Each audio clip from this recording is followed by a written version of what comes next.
ওকে, তো আমি অলরেডি আমার পরিচয়টা আপনাদের সাথে দিয়েছি। তো এখন যে বিষয়টা নিয়ে সর্বপ্রথমে আমি কথা বলতে চাচ্ছি সেটা হচ্ছে আমরা সবাই কম্পিউটার টেকনোলজি থেকে পড়াশোনা করছি, রাইট?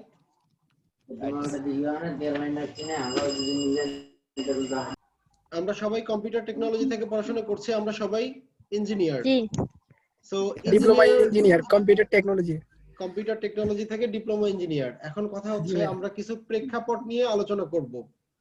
আমরা ডিপ্লোমা পড়তেছি, ডিপ্লোমা পড়ার শেষে আমাদের জব দরকার না ইন্ডিভিজুয়ালি সবার? তা তো অবশ্যই ভাইয়া, এটা তো সবারই স্বপ্ন। সো সেই জবটা কিভাবে হবে, আজকের উদ্দেশ্য হচ্ছে এইটাই, জবটা কিভাবে হবে। সো যাদের জব দরকার তাদের অবশ্যই মনোযোগ সহকারে শুরু থেকে শেষ পর্যন্ত থাকতে হবে, তাহলে তার জবটা কিভাবে হবে সে বুঝতে পারবে আশা করি। আচ্ছা, ইনশাআল্লাহ। তো এই যে এতগুলো ইঞ্জিনিয়ারকে আমি দেখতে পাচ্ছি সামনে, সবাই কি এক সেক্টরেই কাজ করবে তা কিন্তু না। এক একজন এক এক সেক্টরে। কেউ সফটওয়্যার ডেভেলপমেন্টে আসবে, ব্যাকএন্ডে কাজ করবে, কেউ মোবাইল অ্যাপ্লিকেশন নিয়ে কাজ করবে, কেউ নেটওয়ার্কিং সার্ভারে আসবে, বিভিন্ন জন বিভিন্ন ট্র্যাকে যাবে, এটাই স্বাভাবিক, তাই না? জি ভাইয়া। তো আমি একটু শেয়ার করি প্রথমেই যে কম্পিউটার টেকনোলজি থেকে পড়ার পর, কম্পিউটার সায়েন্স এন্ড ইঞ্জিনিয়ারিং থেকে গ্রাজুয়েশন করার পর ম্যাক্সিমাম স্টুডেন্টের স্বপ্ন থাকে সফটওয়্যার ডেভেলপমেন্ট। তোমরা কি আমার সাথে একমত? অবশ্যই। তো সফটওয়্যার ডেভেলপমেন্টে যদি আমরা আমাদের ক্যারিয়ার করতে চাই তাহলে আমাদেরকে অবশ্যই কোনো না কোনো একটা প্রোগ্রামিং ল্যাঙ্গুয়েজের উপর আমাদেরকে এক্সপার্ট হইতে হবে। উইদাউট এক্সপার্টনেস আমরা কি ভালো কিছু করতে পারবো? কখনোই না। আচ্ছা, কখনোই না। তো আল মাহমুদ একটু আমাকে বলো তো যে কি কি সফটওয়্যার মানে কোন কোন ল্যাঙ্গুয়েজ গুলো বেসিক্যালি আমাদের বাংলাদেশে ব্যবহৃত হচ্ছে বা সারা বিশ্বে ব্যবহৃত হচ্ছে, তার মধ্যে কোন ল্যাঙ্গুয়েজ গুলো বেশি ব্যবহৃত হচ্ছে একটু বলো তো আল মাহমুদ।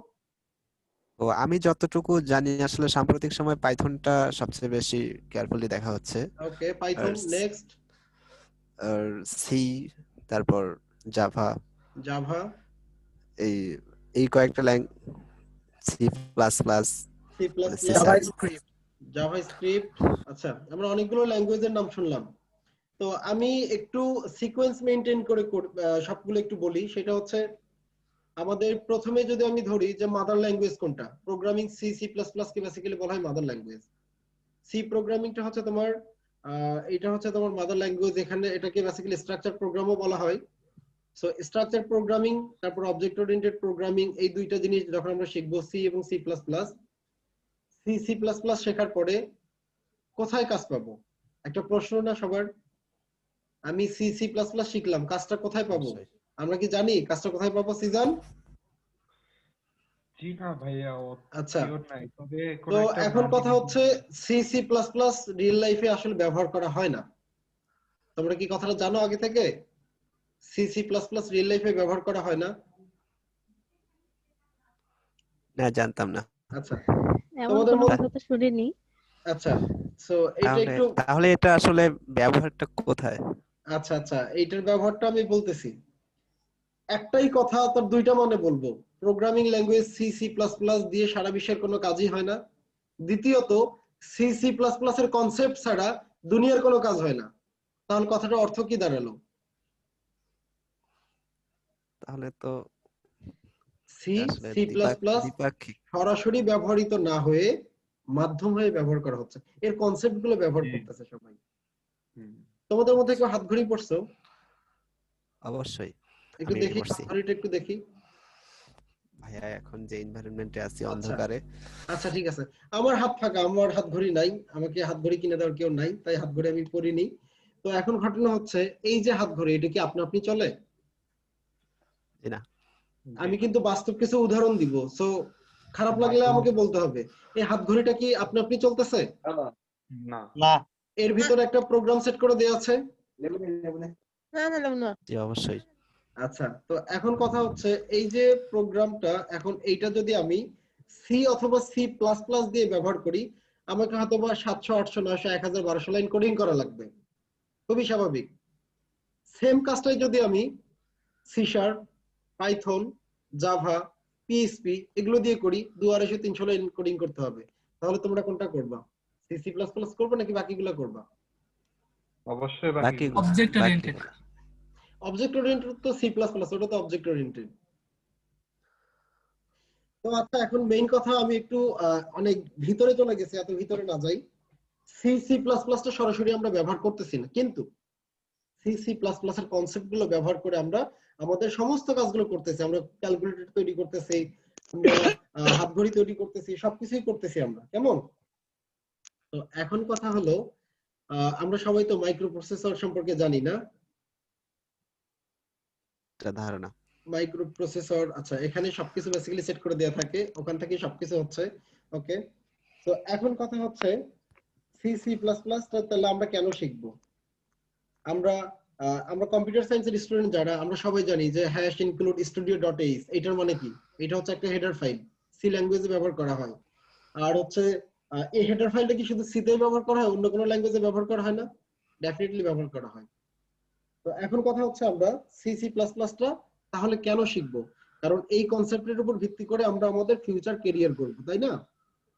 ওকে, তো আমরা সি সি প্লাস প্লাসটা তাহলে কিভাবে শিখবো?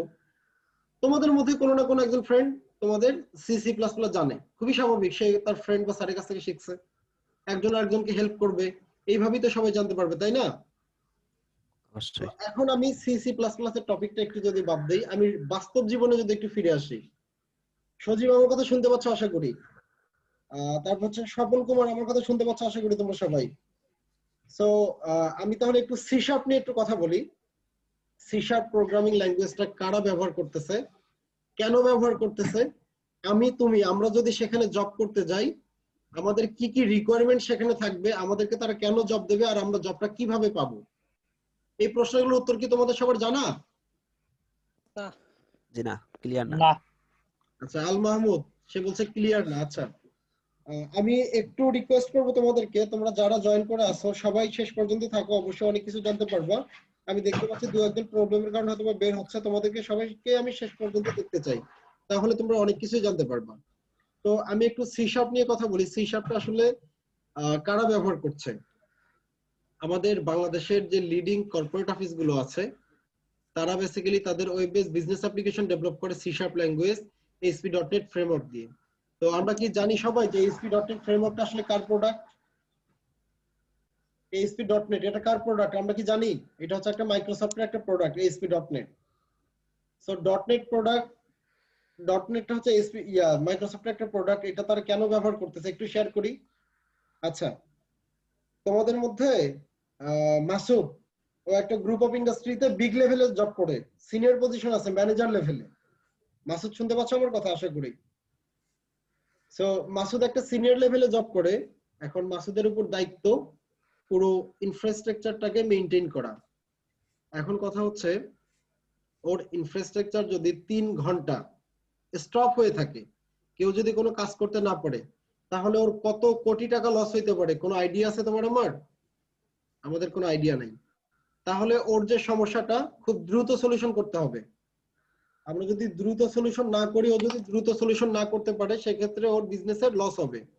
সো মাইক্রোসফট একটা জিনিস জানে যে সাপোজ আমি মাইক্রোসফট, আমি জানি আমাকে যারা ব্যবহার করবে তারা কি কি সমস্যার সম্মুখীন হতে পারে, তার সমাধান আমি আগে থেকেই করে রেখেছি।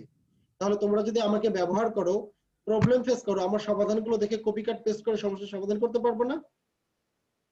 তাহলে তো খুব দ্রুত তোমার সমস্যাটা সমাধান হয়ে যাচ্ছে। তাহলে তুমি কি অন্য কোনো ইনফ্রাস্ট্রাকচার ইউজ করতে যাবো মাইক্রোসফট ছাড়া? কারণ তোমার হাতে কিন্তু এত সময় নেই, দ্যাটস তুমি মাইক্রোসফট ইউজ করতেছো। ওকে, সো একটা group of industry, multinational company, big level corporate office, international organization গুলোতে বেসিক্যালি তারা সি শার্পটা ব্যবহার করতেছে, ASP.NET ফ্রেমওয়ার্ক ব্যবহার করতেছে। এখন আমাদের সবার কিন্তু জব দরকার, ডিপ্লোমা শেষ করার পরেই। জব দরকার নাই এমন কি কেউ আছে? না। এমন কেউ নাই, আমাদের সবার জব দরকার। এখন কথা হচ্ছে একটা গ্রুপ অফ ইন্ডাস্ট্রিতে আমি যদি একজন সফটওয়্যার ডেভেলপার হিসেবে, .NET ডেভেলপার হিসেবে যদি জয়েন করি, আমি 40 থেকে 50,000 টাকা সর্বনিম্ন স্যালারি পাবো। অবশ্যই খুশি হওয়ার মতো একটা স্যালারি, তাই না? 40 থেকে 50,000 টাকা স্যালারি পাওয়াটা সবাই খুশি হবে না এটা? কিন্তু শর্ত আছে, অবভিয়াসলি শর্ত আছে। হাবিব, রূপসী শুনতে পাচ্ছ আশা করি? এখানে শর্ত আছে। শর্তটা কি? তোমার মিনিমাম 2 ইয়ার্স এক্সপেরিয়েন্স লাগবে, ব্যাচেলর ডিগ্রি লাগবে, মানে গ্রাজুয়েশন করা লাগবে, দেন তুমি এই স্যালারিতে জয়েন করতে পারবা। তাহলে এখন আমার কথা হচ্ছে, আমি তো ডিপ্লোমাতে পড়ি, আমরা সবাই এখন ডিপ্লোমাতে পড়ি, তাই না? আমার কি 4 বছরের ব্যাচেলর ডিগ্রির সার্টিফিকেট আছে? নাই। আমার সার্টিফিকেট নাই। না। আমার কি 2 বছরের এক্সপেরিয়েন্স আছে? আমার 2 বছরের এক্সপেরিয়েন্সও নাই। তাহলে ওই জবটা কি আমার জন্য? আপাতত ওই জবটা আমার জন্য না, ফিউচারে ওই জবটা আমার জন্য। আমার ডিপ্লোমা শেষ করার পরে আমার একটা জব দরকার, আমি জব করব, নিজেকে এস্টাবলিশ করব, আমি বিএসসি করব, ফ্যামিলিকে সাপোর্ট দিব, এটাই তো সবার প্ল্যান, তাই না? তাহলে আপাতত সি শার্প নিয়ে আমরা আসলে কোনো প্ল্যান করব না এই মুহূর্তে। আর তোমাদের মধ্যে থেকে যদি কেউ থাকে যে ভাই আমার এখন জব দরকার নেই, আমার ফ্যামিলি আমাকে 100% সাপোর্ট দিচ্ছে যে তুমি তোমার স্কিল ডেভেলপ করো, তুমি গ্রাজুয়েশন করো, দেন তুমি জবের জন্য ট্রাই করো, ওকে, তুমি সি শার্প .net শেখো, 2-3 বছর প্র্যাকটিস করো, ব্যাচেলর কমপ্লিট করো, বিগ লেভেলের জব পাবা। বাট যাদের ইমিডিয়েট জব দরকার তারা আপাতত আমরা .net এ আসবো না। আশা করি .net সম্পর্কে, সি শার্প সম্পর্কে একটা আইডিয়া আমরা সবাই পাইছি, আশা করি পাইছি না? অবশ্যই। আলিমুল নিশাত শুনতে পাচ্ছো? আনমিউট করো, আনমিউট করা আছে আমারটা। আচ্ছা, সো পাচ্ছি শুনতে ভাইয়া। পাচ্ছো? তো আমি জি যে ভাইয়া। কথাগুলো শেয়ার করলাম, নতুন কিছু জানতে পারছো কি তোমরা সবাই? মাসুদ, ভাইয়া অনেক কিছু জানতে পারছি। নতুন কিছু জানতে পারছো এখান থেকে আজকে? হ্যাঁ, অনেক নতুন কিছু জানতে পারলাম। আচ্ছা, আমরা তাহলে সি শার্প ল্যাঙ্গুয়েজ নিয়ে আলোচনা করলাম, সি শার্প ল্যাঙ্গুয়েজের ডিসকাশন শেষ। সি শার্প .net নিয়ে যদি কোনো কোশ্চেন থাকে,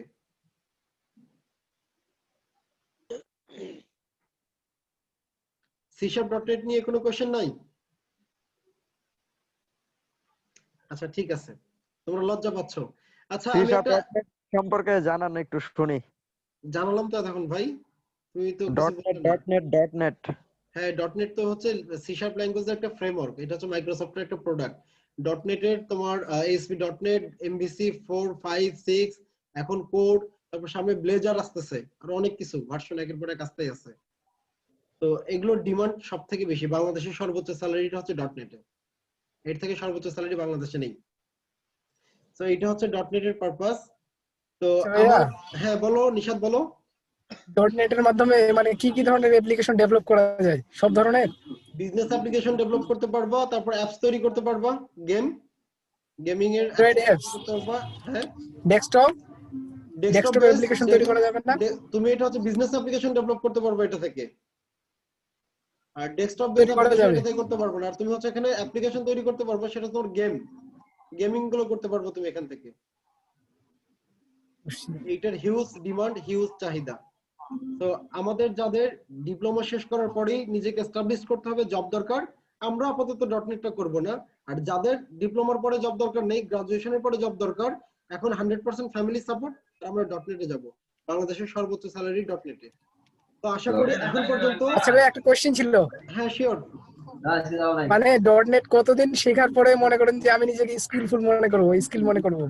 এখন কথা হচ্ছে তুমি যদি .net করতে চাও, .net করার আগে তোমাকে অবশ্যই সি শার্প ল্যাঙ্গুয়েজটা জানতে হবে। সি শার্প ল্যাঙ্গুয়েজটা জানার পরে তুমি .net বেসিক না অ্যাডভান্সড? ডেফিনেটলি অ্যাডভান্স লেভেল জানতে হবে। বেসিক জিনিস দিয়ে কি কর্পোরেট লেভেলে জব করা যায়? জি ভাইয়া। ডেফিনেটলি তোমাকে অ্যাডভান্স লেভেল পর্যন্ত কভার করতে হবে। ওকে, সো .netটা নিয়ে আশা করি আমরা সবাই নতুন অনেক ইনফরমেশন জানতে পেরেছি। তো আমরা এখন একটু জাভা নিয়ে কথা বলি। এখন জাভা নিয়ে যদি কথা বলতে চাই, জাভা নিয়ে কথা বলতে গেলে তোমার হচ্ছে আগে একটু জানবো যে কারা জাভাটা ব্যবহার করে। তো তোমাদের কি কোনো আইডিয়া আছে জাভা কারা ব্যবহার করছে? অ্যান্ড্রয়েড এর জন্য, হ্যাঁ, অ্যান্ড্রয়েড এর Android অ্যাপ্লিকেশন তৈরি ব্যবহার করার করতেছে। জন্য জাভা।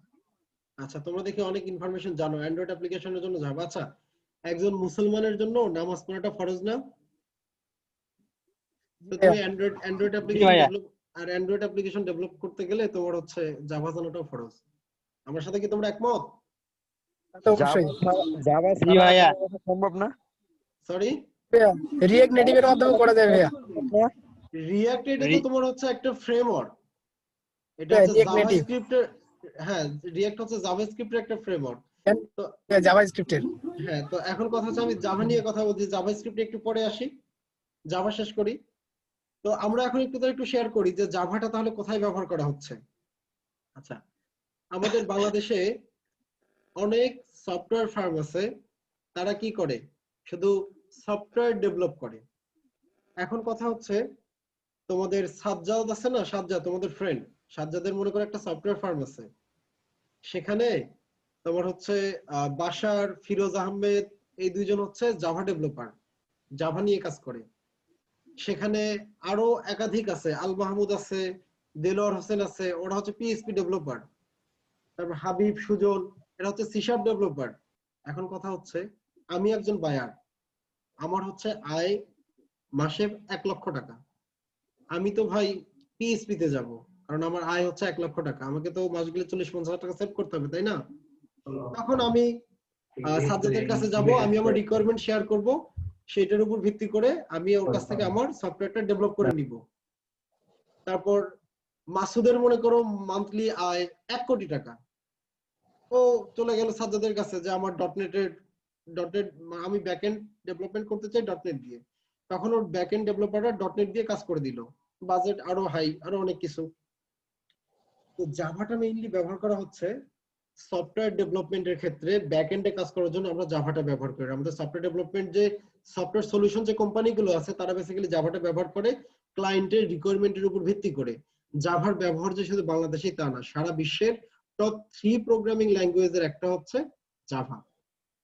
এখন জাভা সম্পর্কে আরেকটু যদি বলি, বর্তমানে প্রোগ্রামিং ল্যাঙ্গুয়েজের রাজত্ব করতেছে হচ্ছে জাভা এই মুহূর্তে। আর পরবর্তীতে আরো অনেক কথা আসবে, সেই প্রসঙ্গেও বলবো, বাট এই মুহূর্তে প্রোগ্রামিং ল্যাঙ্গুয়েজের রাজ্যের মুকুট হচ্ছে জাভার মাথায়। সো জাভা হচ্ছে এই মুহূর্তে পাইথন কি রাজত্ব করতেছে না? রাজত্ব করতেছে না, করবে করবে। এখন করতেছে না। আমাদের দেশে কি করতেছে? এখনো করতেছে না, ভবিষ্যতে করতে পারে। আমি থাকি বাংলাদেশে, তো বাংলাদেশের এনভায়রনমেন্ট আমাকে চিন্তা করতে হবে। আমার বাংলাদেশে কয়টা কোম্পানি বলতে পারবে আমরা পাইথন নিয়ে কাজ করতেছি? বলতে পারবে? ভাইয়া পাইথন নিয়ে কিছু বলেন, পাইথন পাইথন নিয়ে কিছু বলেন ভাইয়া। হ্যাঁ স্বপন কুমার, পাইথন নিয়ে পরে বলবো। ভাই বলবে একটু পরে, ওয়েট করো। তো এখন হচ্ছে আমরা জাভাটা আমাদের সফটওয়্যার ফার্মে জাভা ব্যবহার করা হচ্ছে। আর সবথেকে বলবো একটু অপেক্ষা করো। তো এর পাশাপাশি আমাদের বাংলাদেশের যতগুলো ব্যাংক আছে না, ব্যাংক, গভর্নমেন্ট ব্যাংক থেকে শুরু করে প্রাইভেট ব্যাংক গুলো, ইন্ডিভিজুয়ালি প্রত্যেকটা ব্যাংক জাভা ব্যবহার করে। প্রত্যেকটা ব্যাংক ব্যবহার করতেছে হচ্ছে জাভা। তাহলে তারা কেন জাভাটা ব্যবহার করতেছে? এখন আমার কথা হচ্ছে জাভাটা কোথায় ইউজ করতেছে আমি একটু শেয়ার করি। সাপোজ মনে করো যে তোমাদের ফ্রেন্ড আলিমুল নিশাদ, ও হচ্ছে তোমাদেরকে একটা ট্রিট দেবে, একটা জায়গায় ঘুরতে নিয়ে যাবে। তো তোমাদের সবাইকে নিয়ে ও দিনাজপুর থেকে ইয়েতে আসছে, তোমার হচ্ছে কক্সবাজার আসছে। তো দিনাজপুর থেকে কক্সবাজার আসার কারণে ওর পকেটে 1 লক্ষ টাকা ছিল, পুরো টাকাটা শেষ, আসতেই শেষ। এখন হোটেল ভাড়া দেওয়া লাগবে, ওর কাছে তো আর টাকা নাই। এখন কি করবে? ব্যাংক থেকে টাকা তুলবে। ও করছে কি, দিনাজপুর সদরে একটা ব্যাংকে অ্যাকাউন্ট ক্রিয়েট করছে, সো কক্সবাজার এসে সে ওই ব্যাংক থেকে সে টাকা তুলবে, এটাই স্বাভাবিক। তো নিশাদ ব্যাংক অ্যাকাউন্ট করছে দিনাজপুরে, কক্সবাজারে সে টাকাটা কিভাবে তুলতেছে? ও কি কক্সবাজারে অ্যাকাউন্ট করছে? তাহলে কক্সবাজার ব্রাঞ্চ ওকে কেন টাকাটা দিচ্ছে? এটা কি আমরা কখনো চিন্তা করে দেখছি? আমি একটা ব্রাঞ্চে অ্যাকাউন্ট করতেছি, আরেকটা ব্রাঞ্চে আমাকে টাকা দিচ্ছে, এটা কি আমরা চিন্তা করছি কখনো? তাহলে আমাদের পিছনে কে বা কারা কাজ করতেছে, কি নিয়ে কাজ করতেছে, কিভাবে কাজ করতেছে, এই চিন্তাগুলো কি কখনো আমাদের ভিতরে আসে? আসে না। ওই জায়গাটাতে জাভা ব্যবহার করা হয়। Java J2EE enterprise edition spring ফ্রেমওয়ার্কটা ওই জায়গাটাতে ব্যবহার করা হয়। সো জাভার ব্যবহার কোথায় হয় আমরা মোটামুটি কিন্তু জানতে পারলাম যে জাভাটা কোথায় ব্যবহার হচ্ছে।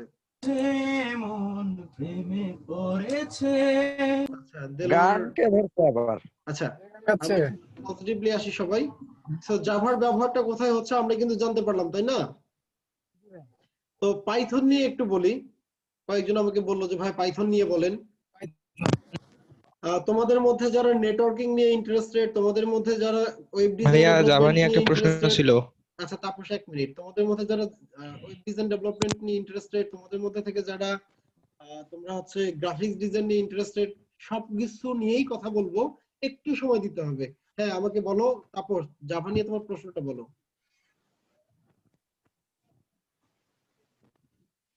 তাপস, ভাই জাভা ছাড়া কি অন্য কোনো ভাবে গেম ডেভেলপ করা সম্ভব না? হ্যাঁ, তুমি গেম ডেভেলপ তো সি শার্প দিয়েও করতে পারবা। তো তাতে মান কেমন আসতে পারে? জাভা এবং সি শার্প দুটো তো আলাদা আলাদা ল্যাঙ্গুয়েজ। হ্যাঁ, দুইটা তো আলাদা ল্যাঙ্গুয়েজ। এখন কথা হচ্ছে তুমি আমরা হচ্ছে অনেকেই বিভিন্ন রকমের গেমস খেলে থাকি, তাই না? এখন হ্যাঁ কথা হচ্ছে তুমি কোনো বিগ বা কোনো মানে বড় রকমের গেমস এর কথাগুলো যদি আমরা বলি, যে আমরা ক্লাস অফ ক্লান খেলছি না সবাই, অনেকেই হয়তো খেলছি। খেলছি। তারপর আমরা হচ্ছে মিনি মিনিশিয়া খেলছি, তারপর হচ্ছে পাবজি খেলতেছি। এগুলো ফ্রি কিন্তু ফায়ার। এগুলো কিন্তু তোমার জি হচ্ছে ভাই। এগুলো সি শার্প দিয়ে কাজ করে না, কিন্তু এগুলো কাজ করতেছে তোমার হচ্ছে জাভা দিয়ে। আর নরমাল যে গেমস গুলো, যেমন আমরা লুডো খেলতেছি, আরো সিম্পল যে অ্যাপস গুলো মানে গেমস গুলো আছে, এগুলো আমরা সি শার্প দিয়ে করতেছি।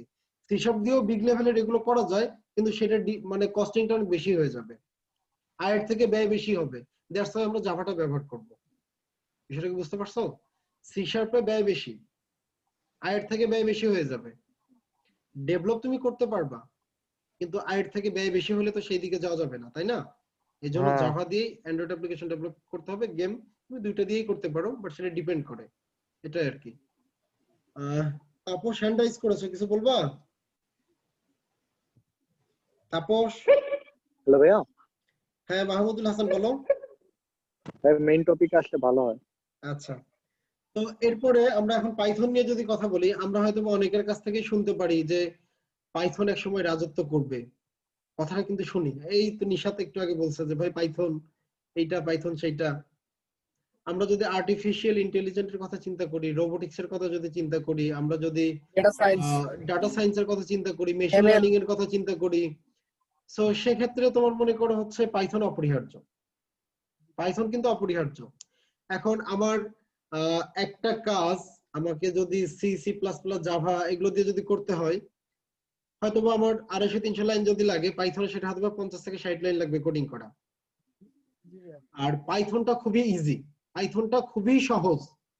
মানে বিজ্ঞানের গবেষণার ফলে ওরা এত সহজভাবে নিয়ে আসছে এটাকে, পাইথনটাকে।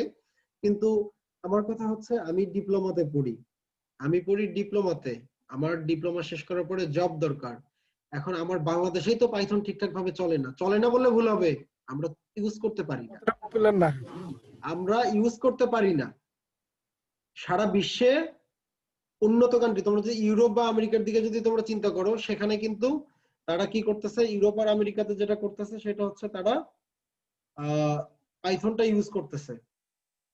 তারা পাইথনটা ইউজ করতেছে, পাইথনটা ইউজ করার কারণে তারা অনেকটা এগিয়ে আছে। এখন কথা হচ্ছে আমি বাংলাদেশে বসবাস করি, আচ্ছা ঠিক আছে, আমি মেনে নিলাম, আমি পাইথনকে শ্রেষ্ঠ ভাবলাম।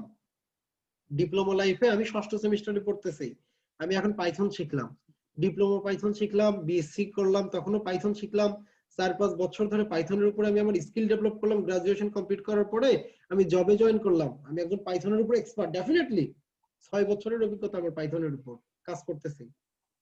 সো আমি 20,000 টাকা স্যালারিতে জব করব? কখনোই না। করবা কেউ? না ভাইয়া। আমাদের শেখার রিকোয়ারমেন্ট, পরে আবার 20,000 টাকার জব করা যায় নাকি? আমার রিকোয়ারমেন্ট মিনিমাম থাকবে 1 লাখ প্লাস। তা তো অবশ্যই। তো আমার দেশের কোন কোম্পানি আমাকে লাখ প্লাস স্যালারি দেবে ভাই? কোনো কোম্পানি নাই ভাই, বাংলাদেশে জব করতে হবে 20,000 টাকা স্যালারি নিয়েই। তো এখন কথা হচ্ছে কোম্পানি নাই, হবে, কোম্পানি নাই কিন্তু হবে তো এক সময়, তাই না? কোম্পানি এখন নাই, এখন আশা করা যায় যে একসময় হবে, সে আশায় ডেফিনেটলি। থাকতে হবে। তো এখন কথা হচ্ছে আমাদের সুজন, ঠিক আছে, সে এখন পাইথনের উপর এক্সপার্ট, পাইথন নিয়ে আগামী 4 বছর প্রচুর প্র্যাকটিস করতেছে, প্রচুর কাজ করতেছে। কাজ টাজ করার পর সবকিছু কমপ্লিট করার পরে সে যেটা করলো, সে গ্রাজুয়েশন কমপ্লিট করার পর দেশের বাহিরে গেল, সে খুব ভালোভাবে নিজের এই স্কিলটাকে ইউটিলাইজ করতে পারবে, দেন সে খুব ভালো একটা পজিশন আসতে পারবে। কিন্তু তোমাদের হচ্ছে স্বপন পাইথনের উপরে এক্সপার্ট হইলো, কিন্তু ওকে মূল্যায়ন করার মতো বাংলাদেশে কেউ নেই, তাহলে এই স্কিলটা ওর কি বৃথা? নো, বৃথা না, কিন্তু ওর চাহিদাটা কেউ পূরণ করতে পারবে না, কিন্তু ওর স্কিলটা কিন্তু বৃথা যাবে না। বিষয়টা হচ্ছে এইটাই। তো এখন তোমাদের মধ্যে দেলোয়ার এখন প্ল্যানিং করলো যে আমি পাইথন যখন বাংলাদেশে আসবে, আমি পাইথনের উপর নিজের স্কিলটা ডেভেলপ করব, পাইথনের উপর জব করব, আমি 10 বছর এখন নাকি সরিষার তেল, ঘানি ভাঙা সরিষার তেল দিয়ে ঘুমাবো, তাহলে কি ক্যারিয়ার হবে? 6 বছরে মরিচা পড়ে যাবে না? 10 বছরে মরিচা পড়ে যাবে না? এখন তোমাদের একজন ফ্রেন্ড আশফিয়া, ও এখন প্ল্যানিং করলো আমি জাভা শিখি, পাইথন শিখি, আমি পিএইচপি শিখি, বা আমি সি শার্প শিখি, 5 বছর 7 বছর আমি কাজ করি, কাজ করার পর যখন পাইথন এস্টাবলিশড হবে আমি তখন সুইচ করব। তাহলে তখন আশফিয়ার কি কি থাকবে? 5-6 বছরের job experience, bachelor degree. So Ashfia যে কাজটা করলো, যে 5 বছরের জব এক্সপেরিয়েন্স থাকলো প্লাস ওর হচ্ছে ব্যাচেলর ডিগ্রি কমপ্লিট করা থাকলো, তখন যদি ও পাইথনে মুভ করে, সুইচ করে, ওর হয়তো বা পাইথনটা শিখতে 10 দিন সময় লাগবে। আর দেলোয়ার এখন প্ল্যানিং করলো যে যখন পাইথন আসবে তখন শিখবো, দেলোয়ারে শিখতে লাগবে 1 বছর আর আশফিয়ার শিখতে লাগবে 10 দিন। এই পার্থক্যটা তোমরা কি বুঝতে পারতেছো? কেন একজনের 10 দিন লাগবে আর একজনের কেন 1 বছর লাগবে? পার্থক্যটা কি তোমরা বুঝতে পারতেছো?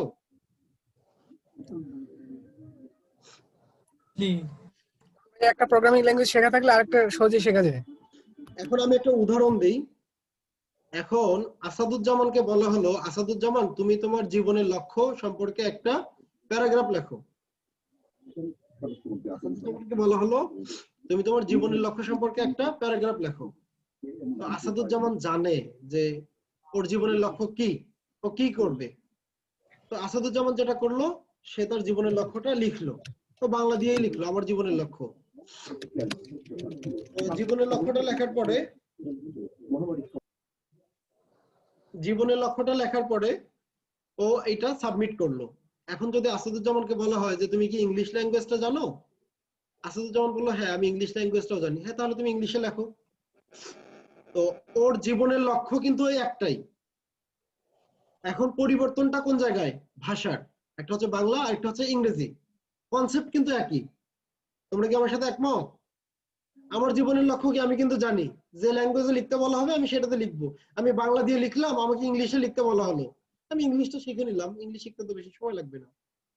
কিন্তু এখন আমাকে যদি বলা হয় যে তোমার জীবনের লক্ষ্য কি, ইংলিশে লেখো, আমি তো ইংলিশ জানি না, জীবনের লক্ষ্যও জানি না, তাহলে আগে জীবনের লক্ষ্যটা স্থির করতে হবে, তারপর ইংলিশ শিখতে হবে, তারপর সেটা লিখতে হবে। তাহলে এখন দেলোয়ার প্রথমে জীবনের লক্ষ্যটা কি সেটা আগে জানবে, বুঝবে, শিখবে, ইংলিশ কিভাবে লিখতে হয় সেটা জানবে, বুঝবে, শিখবে, তারপর সে সেটা লিখবে। আর আসফিয়া অলরেডি জানে ওর জীবনের লক্ষ্য কি, ও শুধু ইংলিশটা শিখে ইংলিশে লিখলো। উদাহরণটা কি পছন্দ হয়েছে আমাদের? উদাহরণটা কি তোমরা বুঝতে পারছো? হ্যাঁ। তো এখন কথা হচ্ছে, অনেকেই বলে একসময় পাইথন রাজত্ব করবে, এটা করবে, সেটা করবে। একসময় যদি পাইথন রাজত্ব করে, এখন রাজত্ব করে জাভা।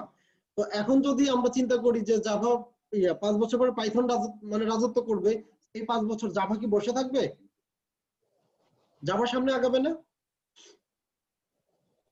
তো মনে করো এইটা হচ্ছে জাভা, এইটা হচ্ছে জাভা, রাস্তা হচ্ছে দুইটা, এইটা হচ্ছে ব্যাকএন্ড, এইটা হচ্ছে মোবাইল অ্যাপ্লিকেশন ডেভেলপমেন্ট, এইটা হচ্ছে জাভা।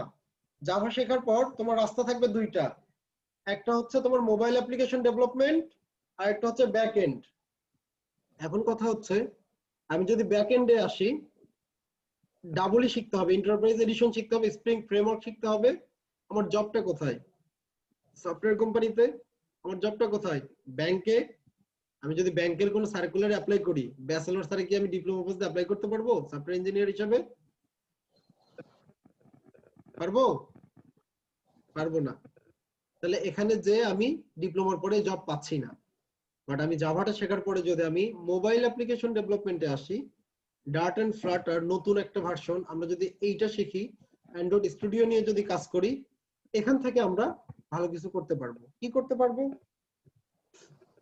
আমি যদি একটা অ্যাপস তৈরি করি, এই অ্যাপসটা যদি আমি গুগল প্লে স্টোরে আপলোড করি, তোমরা সবাই যদি এটা ডাউনলোড করো, ওখানে কি কোথাও লেখা থাকবে আমি ডিপ্লোমা পাস, আমি সফটওয়্যারটা তৈরি করছি, আমার যোগ্যতা ডিপ্লোমা পাস, লেখা থাকবে? না ভাইয়া।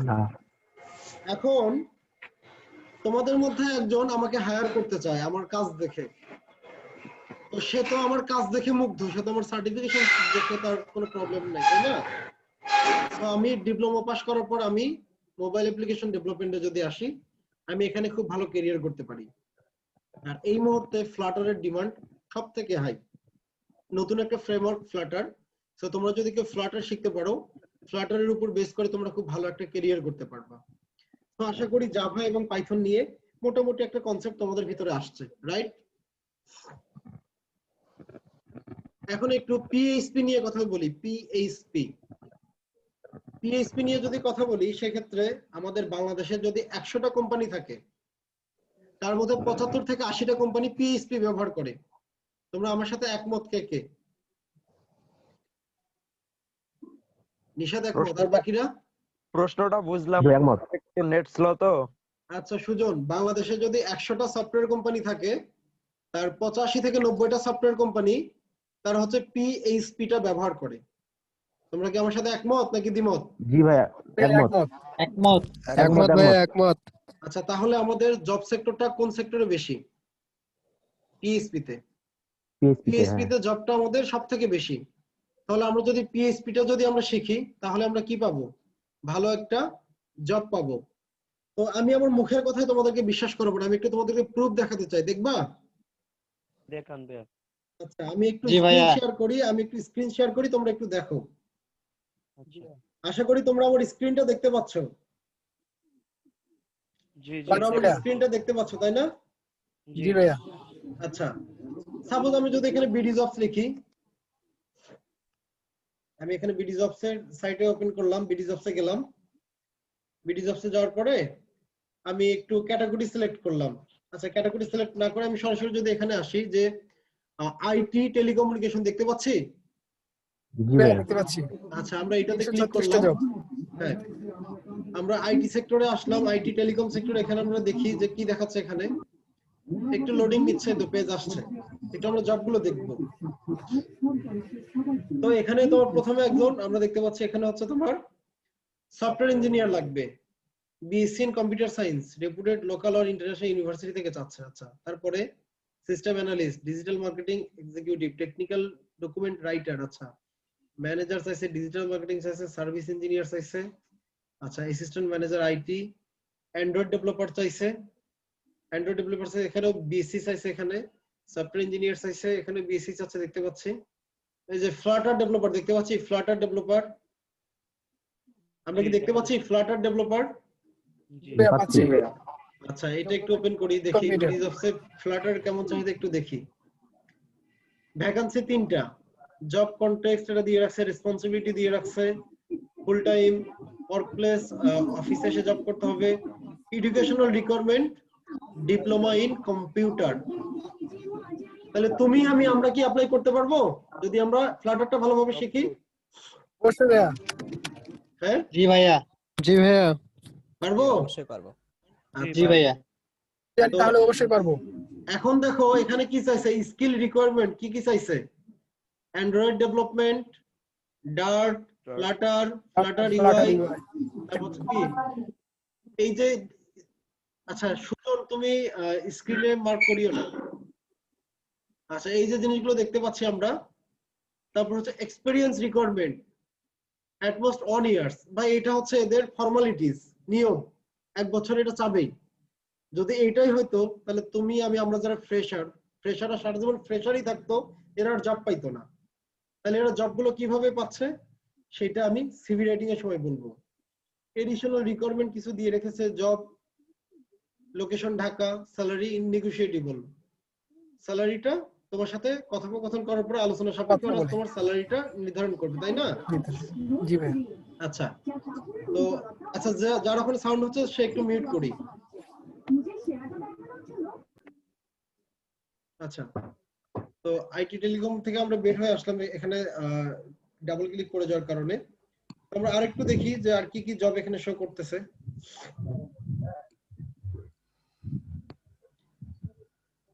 সিনিয়র অ্যান্ড্রয়েড ডেভেলপার, এখানে ব্যাচেলর চাইছে, সফটওয়্যার ইঞ্জিনিয়ার, ফ্লাটার ডেভেলপার, তারপর আর কি কি চাচ্ছে এখানে একটু দেখি।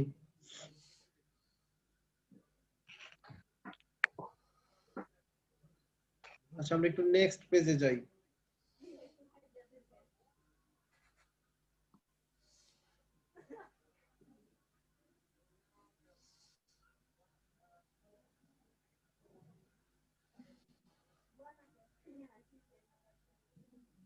PHP লারাভেল, রিঅ্যাক্ট ডেভেলপার চাইছে রিমোট জব, এটা বেসিক্যালি ভিউজিএস চাইছে, এখানে সাথে রিমোট জবের দরকার নেই। মোবাইল অ্যাপ্লিকেশন ডেভেলপমেন্ট, এখানে network system administrator, business system analyst, তারপর হচ্ছে data management officer, IT support engineer, WordPress developer, IT officer, তারপর হচ্ছে IT and admin officer, full stack Java developer চাইছে এখানে, রিঅ্যাক্ট নেটিভ ডেভেলপার চাইছে, senior ASP.NET web API .NET core developer চাইছে এখানে, digital marketing executive চাইছে, apps developer চাইছে, তারপর হচ্ছে সফটওয়্যার ইঞ্জিনিয়ার পার্ট টাইম, এখানে সফটওয়্যার ইঞ্জিনিয়ার চাইছে এখানে। এরপরে আমরা আরো একটু দেখি কি কি চাচ্ছে।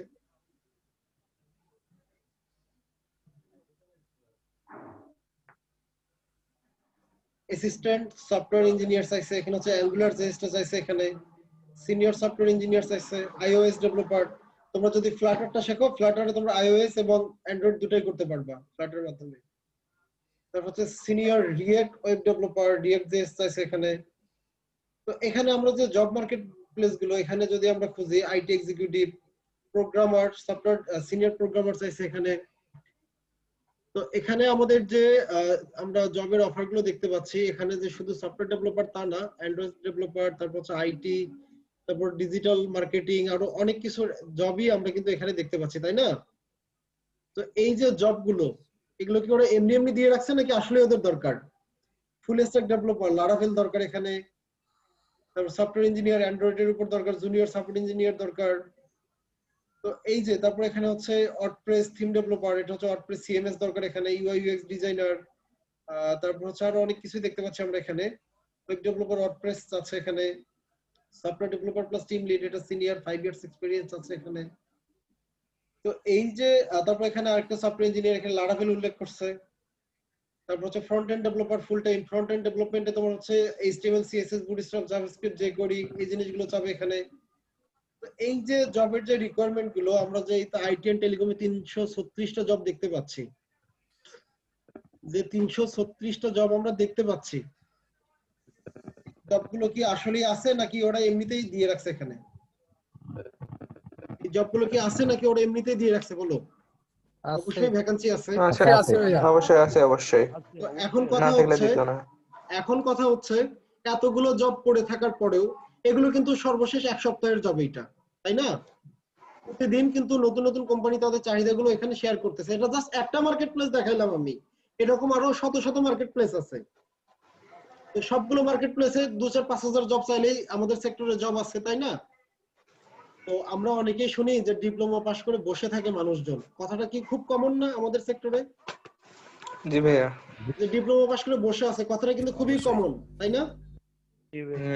কারা বসে থাকে বলো তো? যাদের কোনো স্কিল নাই, যাদের কোনো স্কিল নেই তারা বসে থাকে। যাদের স্কিল আছে তারা কি বসে থাকে কখনো? তারা কখনো বসে থাকে না। তো এখন কথা হচ্ছে, ডিপ্লোমা পাস করার পরে 80% স্টুডেন্ট ঢাকায় এসে ইন্ডাস্ট্রিয়াল অ্যাটাচমেন্ট করে বাসায় চলে যায়। 80% স্টুডেন্ট বাসায় চলে যায়। ওই 80% মনে করে তারা ইন্ডাস্ট্রিয়াল অ্যাটাচমেন্টে এসে দুনিয়া উদ্ধার করবে, জব পাবে, কিন্তু আসলে বাস্তবতা তা না।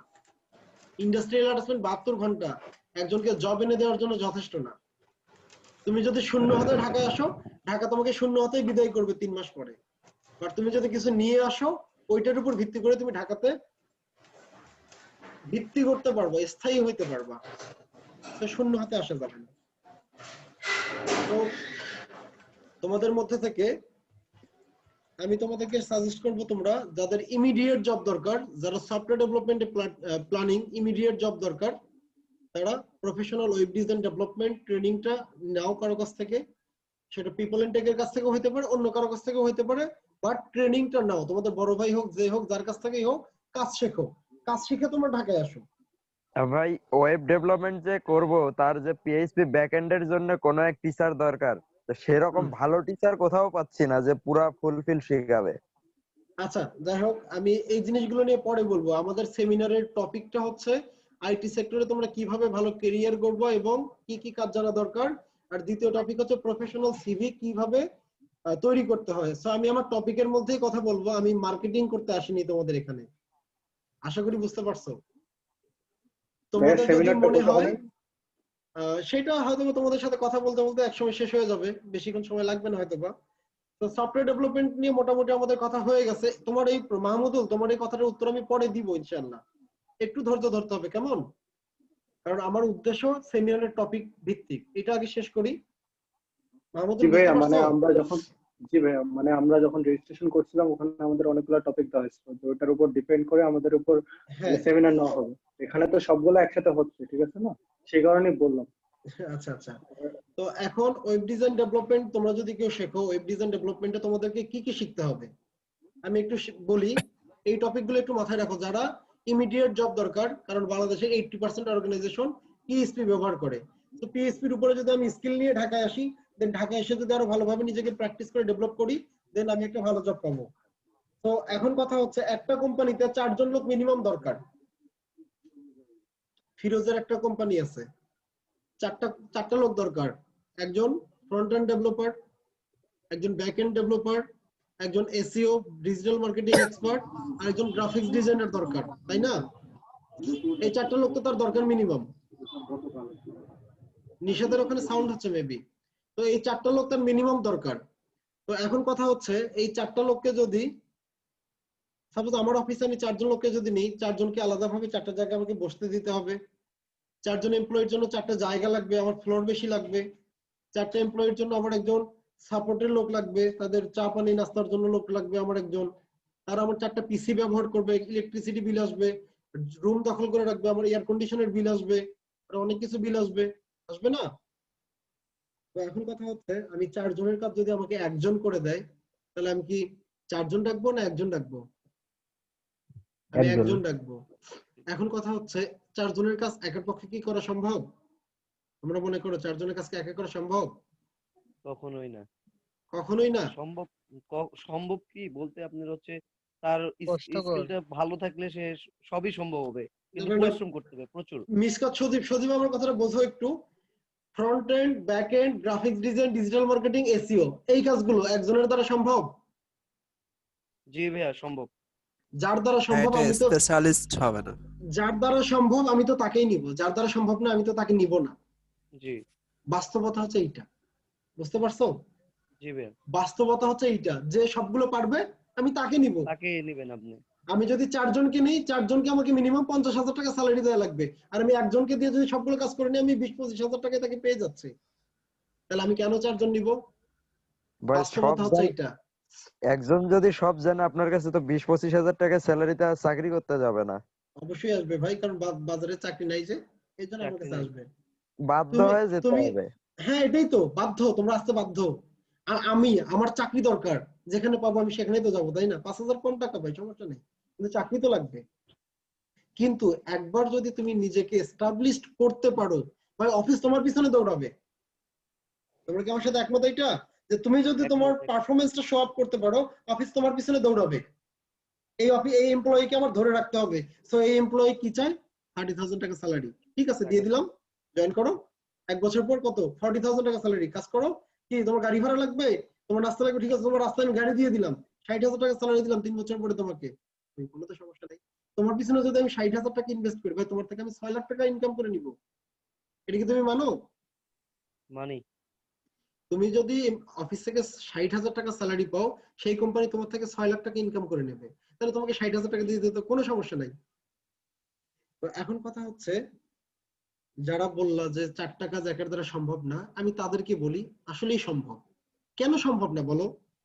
যদি আমরা HTML5, CSS, CSS3, bootstrap, JavaScript, jQuery, আর ফটোশপ, ইলাস্ট্রেটর এই জিনিসগুলো নিয়ে যদি কাজ করি, একটা ওয়েবসাইট ডিজাইন করি এবং রেগুলার প্র্যাকটিসের উপরে থাকি, ডিজাইন নিয়ে কোনো প্রবলেম থাকবে? থাকবে না। এরপরে আমি এর সাথে যদি ডাটাবেস, তারপর প্রোগ্রামিং ল্যাঙ্গুয়েজ এবং ফ্রেমওয়ার্কটা যদি শিখি, আমি ডেভেলপ করতে পারবো না? আমার ওয়েবসাইট আমি ডেভেলপ করতেছি, ক্লায়েন্টের দেয়া ওয়েবসাইট তৈরি করলাম, ক্লায়েন্টের দেয়া ওয়েবসাইটটা আমি কি করলাম? আমি এটা ডেভেলপ করলাম। এরপরে কি? আমি এসইও করে দিলাম। খুবই সিম্পল, এসইও করা খুবই সিম্পল। পেইড আছে, নন পেইড আছে, বিভিন্ন। সো এই কাজগুলো আসলে কাজ অনেকগুলো, কিন্তু অনেক সিম্পল কাজ, জাস্ট টেকনিক দিয়ে করলে 4 জনের কাজ তুমি একা করতে পারবা। সো এই 4 জনের কাজ যদি তুমি একা করতে পারো, তোমারই জব হবে, জবটা তোমারই হবে। তাহলে কি একটা ইনিশিয়েটিভ নেওয়া যায় যে আমি যদি শিখি ফুল স্ট্যাক ডেভেলপমেন্ট শিখবো, আমি জব পাবো। ভাই একটা ফ্রন্ট এন্ড ডেভেলপার 8,000 10,000 টাকা স্যালারি, এটা দিয়ে তুমি সাপোজ 10,000 টাকায় জয়েন করলে একটা কোম্পানিতে, তোমার থাকা খাওয়া করতে 7-8 হাজার টাকা চলে যাবে। তোমার বাবার মনে করো সামর্থ্য নাই তোমাকে বিএসসি করাবে, তাহলে তুমি বিএসসি টা কেমনে করবে ভাই বলো তো? সাপোজ আমি 8,000 10,000 টাকা একটা স্যালারিতে জব পাইলাম, আমার বাবার সামর্থ্য নাই আমাকে বিএসসি করাবে, কারণ ঢাকাতে থাকা খাওয়া বিএসসি করানো অনেক টাকার দরকার, আমার বাবা আমাকে দিতে পারতেছে না, তাহলে কি আমার কোনোদিন বিএসসি করা হবে না নাকি? কিন্তু আমাকে তো করতে হবে। তো এখন আমি যদি 20,000 টাকা স্যালারি পাই, 10,000 টাকা করে আমার পার মান্থ সেভ হচ্ছে না? 4 মাসে 4 10 40,000 টাকা, আমি ইউনিভার্সিটিতে 30-40 হাজার টাকা দিলে আমার থাকা খাওয়া কমপ্লিট করেও আমার দিব্যি বাড়িতে সাপোর্ট দিতে পারতেছি। তাহলে বিএসসি করা কি সম্ভব? কি সম্ভব না? পরিশ্রম করার এটাই সঠিক সময়। এই সময় পরিশ্রম করতে হবে এবং সর্বোচ্চটা দিয়ে ভালো কিছু করতে হবে। So total software development, web design ডেভেলপমেন্টের উপরে তোমাদের যদি কোনো কোয়েশ্চেন থাকে তোমরা আমাকে কোয়েশ্চেন করো, এরপরে আমি একটু নেটওয়ার্কিং আর গ্রাফিক্স ডিজাইন নিয়ে, ডিজিটাল মার্কেটিং নিয়ে একটু কথা বলবো। Software development, web design development নিয়ে যদি তোমাদের কোনো কোয়েশ্চেন থাকে প্লিজ। ভাইয়া আপনি যে বললেন মানে ইয়ার কথা, মানে সব দিক দিয়ে এক্সপার্ট হওয়ার কথা, তাই না? যে এসইও, ডেভেলপমেন্ট, ডেটাবেস। তো আমার পার্সোনাল এক্সপিরিয়েন্স থেকে বলি, যখন আমি ইন্টারভিউ নিছি কিন্তু অনেক সারে বিএসসি, তো যখন নেওয়া হয়েছে তো আমাকে বলা হয়েছে যে এমন কাউকে চুজ করবা যে স্পেসিফিকলি মানে 4টা সেক্টর দেওয়া হয়েছে। ডাটাবেস ডিজাইনের জন্য একজনকে নেওয়া হবে, ডিজাইনের জন্য একজনকে নেওয়া হবে, ডেভেলপমেন্টের জন্য দুইজনকে নেওয়া হবে, আরেকজন থাকবে মেইনটেনেন্সে, এটা হচ্ছে আপনার সিটিও, চিফ টেকনোলজি অফিসার। তো যখন এরকম কাউকে দেখা হয় যে মনে করেন ও সবকিছু ম্যানেজ করতে যাচ্ছে একসঙ্গে, তো তাকে যখন একটা প্রজেক্ট দেওয়া হয়, সে মনে করেন একটা আছে যখন 4 জন একসঙ্গে কাজ করবে সেটা হচ্ছে প্যারালাল ডেভেলপমেন্ট। মানে এসইওটাও আপনার ভালো কোয়ালিটির হবে, প্রোগ্রামিং 2 জন যদি ভালো মতো করে, একপাশে ডেটাবেস ডিজাইন করে, তো পুরো প্যারালালি হচ্ছে আপনার প্রজেক্ট, কিন্তু প্যারালালি আগাচ্ছে।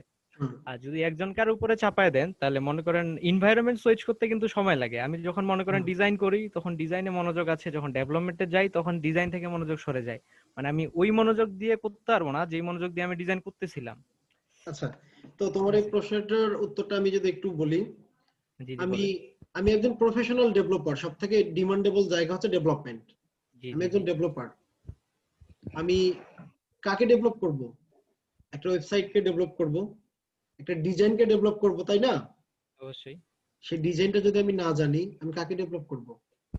সো ডিজাইনটা আমাকে জানতে হবে, ডিজাইনটা আমাকে জানতে হবে। হ্যাঁ, আমি একা কাজ করব না, আমি টিম ওয়াইজ কাজ করব। আমরা 10 জনের একটা ডেভেলপমেন্ট টিম, আমার একটা প্রজেক্ট ডান করতে 3 মাস সময় লাগবে। অবশ্যই ভেঙে ভেঙে আমরা প্যারালালি কাজগুলো করব। আমি ডেভেলপমেন্ট করব, ডিজাইন, কোন ডিজাইনটাকে কাজ করব। হ্যাঁ, দেখা গেল যে আমি যে টিমে কাজ করতেছি আমার রেসপন্সিবিলিটি আসলো ফ্রন্ট এন্ড, হ্যাঁ আমি ফ্রন্ট এন্ড করতেছি, আমার ব্যাক এন্ডে যাদের কাজ করার কথা ও সামহাউ অফিসে আসতে পারলো না, আমাকে সাপোর্টটা সাথে সাথে দিতে হচ্ছে। আমি একসাথে একাধিক প্রজেক্টে ইনভলভ থাকতে পারি, তাই না?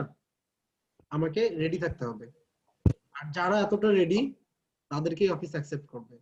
হ্যাঁ, আমি তোমার সাথে একমত, কিছু ক্ষেত্রে, সম্পূর্ণ ক্ষেত্রে একমত হতে পারছি না। তুমি যদি বিগ লেভেল কর্পোরেট অফিসগুলোর কথা চিন্তা করো, তাদের কোটি টাকার বিজনেস, তাদের কোটি টাকার বিজনেস, তাদের একটা দুইটা টিম না, একাধিক টিম, একাধিক শতাধিক মেম্বার।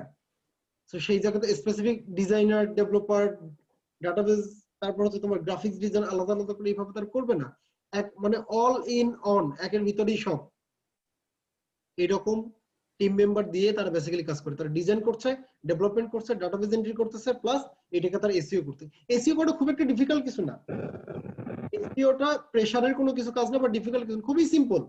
এসইও আমরা সবাই করতে পারি, খুবই সিম্পল, জাস্ট বেশি না, কয়েকটা টেকনিক শিখলে এসইও করা যায়।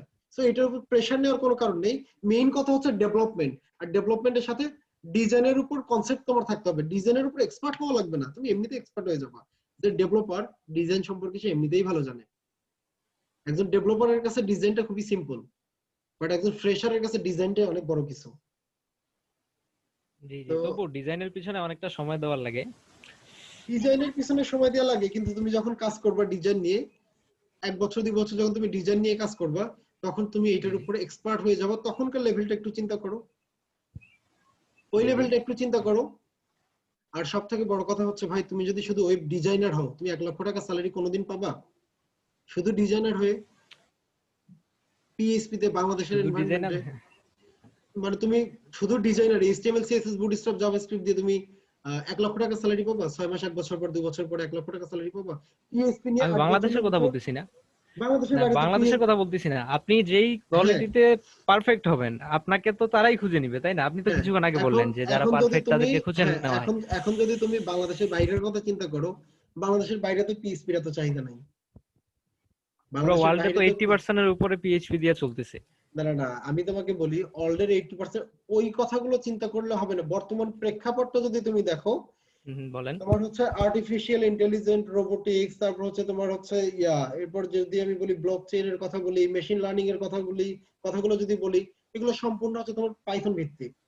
এরপর তোমার হচ্ছে সফটওয়্যার সলিউশন, ব্যাকএন্ড এর বিজনেস অ্যাপ্লিকেশন, তুমি পাইথন জাভা এবং সি শার্প দিয়ে তুমি কাজ করতেছো, তাহলে পিএইচপি এর ব্যবহারটা কোন জায়গায় তুমি পাচ্ছ সেই রকম বলো? ওয়েব ডেভেলপমেন্ট ব্যবহার আছে, ওয়েব ডেভেলপমেন্টে পিএইচপি ব্যবহারটা কেন? ওয়েব ডেভেলপমেন্ট পিএইচপি ছাড়া কি করা যায় না?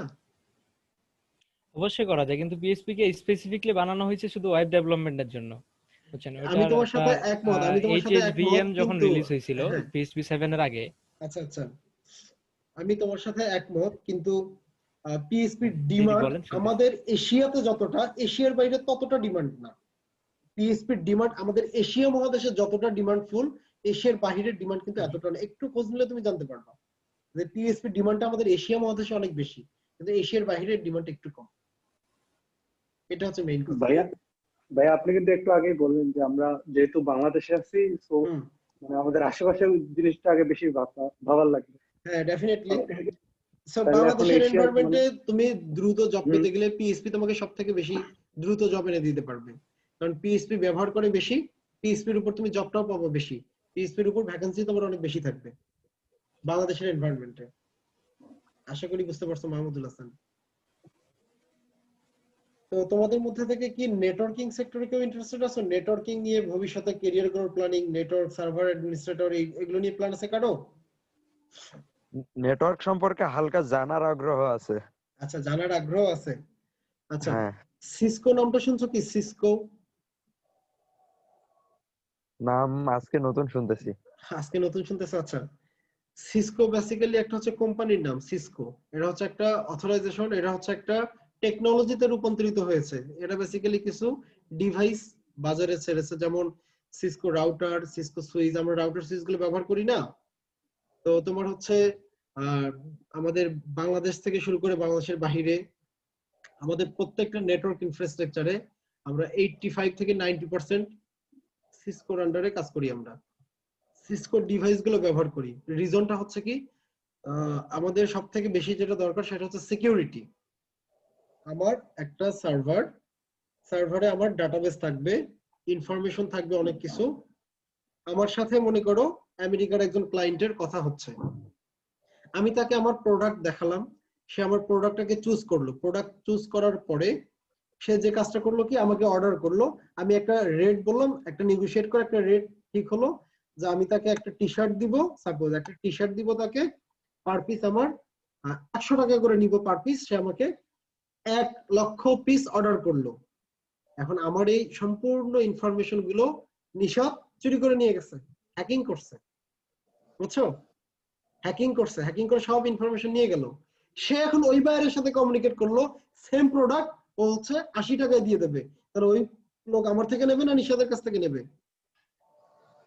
তাহলে আমি অর্ডার পেয়ে মাল বানায় শেষ করলাম, কিন্তু আমার ডেলিভারি নিল না। আমি রাতারাতি ফকির হয়ে গেলাম, নিশাত কোটিপতি হয়ে গেল। সো আমার সিকিউরিটি সব থেকে বেশি আগে দরকার। সো সিকিউরিটি নিশ্চিত করতে গেলে আমাকে সিসকো ব্যবহার করতে হবে, কারণ সিসকো হ্যাক করা সো ডিফিকাল্ট, মানে অসম্ভব না, সম্ভব, অন্যগুলোর থেকে একটু ডিফিকাল্ট। দ্যাটস আমরা সিসকো ব্যবহার করব। তো সিসকোর প্রথম ট্রেনিং যেটা CCNA, Cisco certified network associate. এরপরের অপশনটা হচ্ছে CCNP, Cisco certified network professional. এরপর অপশনটা হচ্ছে সিসিআইই। সো এখন কথা হচ্ছে নেটওয়ার্কিং সেক্টরে এসে মানুষ দুইটা জায়গায় যায়, একটা হচ্ছে টেলিকম আর একটা হচ্ছে আইটি, সার্ভারে আসে। তো আমার কথাগুলো কি তোমাদের খারাপ লাগতেছে? তোমরা যারা জয়েন করে আছো তোমাদের কি খারাপ লাগতেছে? না না ভাইয়া লাগতেছে ভাইয়া খারাপ লাগতেছে না, আপনি বলেন। খারাপ আপনি লাগতেছে বলতে না? থাকুন। আচ্ছা, না ভাইয়া। তো এখন কথা হচ্ছে তোমার হলো নেটওয়ার্কিং সেক্টরে নেটওয়ার্কিং শিখলা, সিসিএনএ শিখলা। সিসিএনএ শেখার পর কোন দিকে যাবার তোমার রাস্তা থাকবে দুইটা, একটা হচ্ছে টেলিকম আরেকটা হচ্ছে সার্ভার। কোন দিকে যাবা? তো এখন আমার চিন্তা হলো আমার তো ডিপ্লোমার পরে জব দরকার, তাই না? আমার ডিপ্লোমার পরে জব দরকার। তাহলে আমি যদি এখন টেলিকম সেক্টর আসি, টেলিকম বলতে কোনগুলোকে বোঝায়? যেমন আমরা যে মোবাইল অপারেটর গুলো ব্যবহার করি, যেমন রবি, এয়ারটেল, জিপি, বাংলালিংক, টেলিটক, এগুলো হচ্ছে টেলিকম। আইএসপি, আইআইজি, এগুলো হচ্ছে টেলিকম সেক্টর। সামিট কমিউনিকেশনের নাম শুনছো সবাই? Summit communication, fiber at home, Amber IT, এগুলোর কথা কি শুনছি? এগুলো হচ্ছে টেলিকম সেক্টর। আর আইটি কোনগুলো? প্রত্যেকটা অফিসের সার্ভার ইনফ্রাস্ট্রাকচার আছে। যেমন আমাদের পিপল এন্ড টেকের ইউএসএ তে 8টা ব্রাঞ্চ, কানাডাতে একটা ব্রাঞ্চ, ইন্ডিয়াতে 2টা ব্রাঞ্চ, বাংলাদেশে একটা ব্রাঞ্চ। সম্পূর্ণ অফিসের এমপ্লয়ি গুলো আমরা একটা সার্ভারের আওতায় কানেক্টেড, সেটা আমাদের বাংলাদেশ ব্রাঞ্চে। আমি এখান থেকে ইউএসএ ব্রাঞ্চের সাথে কমিউনিকেট করতেছি। এই জায়গাগুলোতে আমার 10 জনের একটা টিম কাজ করে আমার এই ইনফ্রাস্ট্রাকচার রক্ষা করার জন্য। এই জায়গাটাতে সার্ভার জানতে হবে, নেটওয়ার্কিং জানতে হবে। সিসিএন এর পরে লিনাক্স সার্ভার, উইন্ডোজ সার্ভার জেনে দেন এই অপশনে কাজ করতে হবে। আর যদি টেলিকম সেক্টরে কেউ থাকতে চাও, সিসিএন এ করার পর তাকে সিসিএনপি করতে হবে, দেন সে এই সেক্টরে কাজ করতে পারবে। কিন্তু সেখানে ভালো স্যালারি আছে, ভালো শিক্ষাগত যোগ্যতাও লাগবে, ব্যাচেলর লাগবে। আমার তো এখন ব্যাচেলর ডিগ্রি কমপ্লিট করা নেই, কিন্তু আমার তো জব দরকার। সেক্ষেত্রে আমি নেটওয়ার্কিং আর সার্ভারে আসতে পারি এবং আমি খুব দ্রুত জব পেতে পারি। আমার ক্ষেত্রে আমি 3টা জবকে সব থেকে বেশি মানে প্রায়োরিটি দিব ডিপ্লোমার পরে। নাম্বার 1, ওয়েব ডিজাইন ডেভেলপার হিসাবে সব থেকে বেশি জব পাওয়া যায়। ফ্লাটার শেখার পর অ্যান্ড্রয়েড অ্যাপ্লিকেশন শিখলে, জাভা প্লাস অ্যান্ড্রয়েড অ্যাপ্লিকেশন শিখলে সব থেকে বেশি জব পাওয়া যায়। আর একটা নেটওয়ার্কিং এবং সার্ভারটা শিখলে সব থেকে বেশি জব পাওয়া যায়। আর এই সমস্ত সবাইকে ছাপিয়ে আরেকটা জিনিস আছে, সেটা হচ্ছে গ্রাফিক্স ডিজাইন। যারা শর্টকাটে বাড়িওয়ালা হইতে চায় ওরা গ্রাফিক্স ডিজাইন শেখে। তোমাদের মধ্যে গ্রাফিক্স ডিজাইন নিয়ে ইন্টারেস্টেড কে কে? গ্রাফিক্স ডিজাইন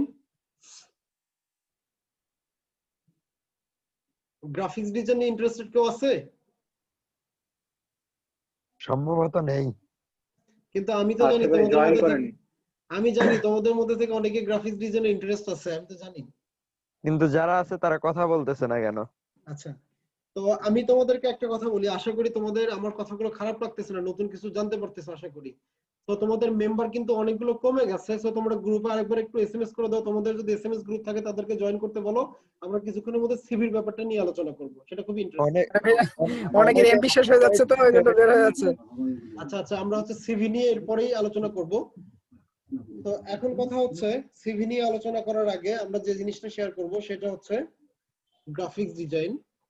তো গ্রাফিক্স ডিজাইন নিয়ে যদি কথা বলি, গ্রাফিক্স ডিজাইনের আসলে চাহিদার শেষ নেই, চাহিদার কোনো শেষ নেই। আমার পিপল এন্ড টেকেই যদি আমি আমাদের কোম্পানির কথা চিন্তা করি, সাপোজ আমার বিজনেস কার্ড শেষ হয়ে গেছে, আমার বিজনেস কার্ডটা কে তৈরি করবে? আমাদের গ্রাফিক্স ডিজাইনার। তোমাদের সাথে আমি একটা সেমিনার করতেছি, আমি একটা পোস্টার আপলোড করছিলাম না তোমাদের গ্রুপে, সেমিনার রিলেটেড। এই পোস্টারটা আমাকে কে তৈরি করে দিছে? আমার গ্রাফিক্স ডিজাইনার তৈরি করে দিছে। তারপর আমাদের নতুন বছর শুরু হয়েছে 2021, আমাদের হাজার হাজার পিস ক্যালেন্ডার তৈরি করবে কে? তৈরি করবে গ্রাফিক্স ডিজাইনার তৈরি করবে। ডায়েরি তৈরি করবে কে? গ্রাফিক্স ডিজাইনার তৈরি করবে। তো আমার অফিসে আমি একাই এমপ্লয়ি, আমি ছাড়া আরো শতাধিক এমপ্লয়ি আছে, তাদের আরো কাজের কি অভাব আছে? আমাদের রেগুলার মানে অফিসের যে কাজগুলো, যেমন ব্যানার তৈরি করা, বিভিন্ন ফ্লায়ার তৈরি, ফ্লায়ার ডিজাইন করা, পোস্টার তৈরি করা, ভিজিটিং কার্ড তৈরি করা, ক্যালেন্ডার তৈরি করা, ডায়েরি তৈরি করা, এই যে জিনিসগুলো ডিজাইনার কাজ করতেছে, একজনের পক্ষে কি এগুলো সম্ভব? মোটেই না।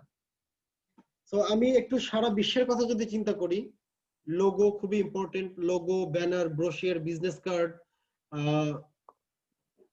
একজন আমাকে লিখছে যে ভাইয়া রেজিস্ট্রেশন করেনি, সে কি অ্যাড হতে পারবে এখন? হ্যাঁ, অ্যাড হতে পারবে, লিংকটা শেয়ার করো। তো এখন কথা হচ্ছে তারপর calendar design, flyer design, poster design, T shirt design, each and everything. এই জিনিসগুলোর চাহিদা কি প্রতিদিন কমছে? কমছে না। সাপোজ আমরা 50 জন লোক একসাথে একটা জায়গায় বসবাস করি, আমরা সুন্দর করে সবাই দেখতে পাচ্ছি আলামিন একটা সুন্দর একটা টি শার্ট পরে আছে, ওই ডিজাইন ওই কালারের টি শার্ট আমরা বাকি সবাই কি কিনবো? অবশ্যই ওইটা বাদ দিয়ে অন্যগুলো কিনবো। তো 50 জন 50টা ডিজাইনের টি শার্ট কিনবো, আবার 3 মাস পরে আবার 50 জন 50টা ডিজাইনের টি শার্ট কিনবো। তো আমরা কি 50 জন মানুষ বসবাস করি দুনিয়াতে? শত শত কোটি কোটি মানুষ বসবাস করতেছে আমাদের এখানে, তাই না? তো চাহিদার কি শেষ আছে? চাহিদার শেষ নাই। তো এই জিনিসগুলো আমাদেরকে জানতে হবে, বুঝতে হবে, শিখতে হবে, দেন সেইভাবে কাজ করতে হবে। আমাদের বাংলাদেশে গ্রাফিক্স ডিজাইনের প্রচুর চাহিদা আছে। গ্রাফিক্স ডিজাইন শুধু যে বাংলাদেশের কর্পোরেট সেক্টরে জব করবে তা না, সে ফ্রিল্যান্সিং সেক্টরেও কাজ করতে পারবে। তো গ্রাফিক্স ডিজাইন নিয়ে তোমাদের কোশ্চেন আছে কারো? গ্রাফিক্স ডিজাইন নিয়ে কোনো কোশ্চেন? তোমাদের রূপসী আক্তার হচ্ছে গ্রাফিক্স ডিজাইনের ব্যাপারে ইন্টারেস্টেড ছিল। রূপসী তো চুপচাপ কোনো কথাই বলছে না।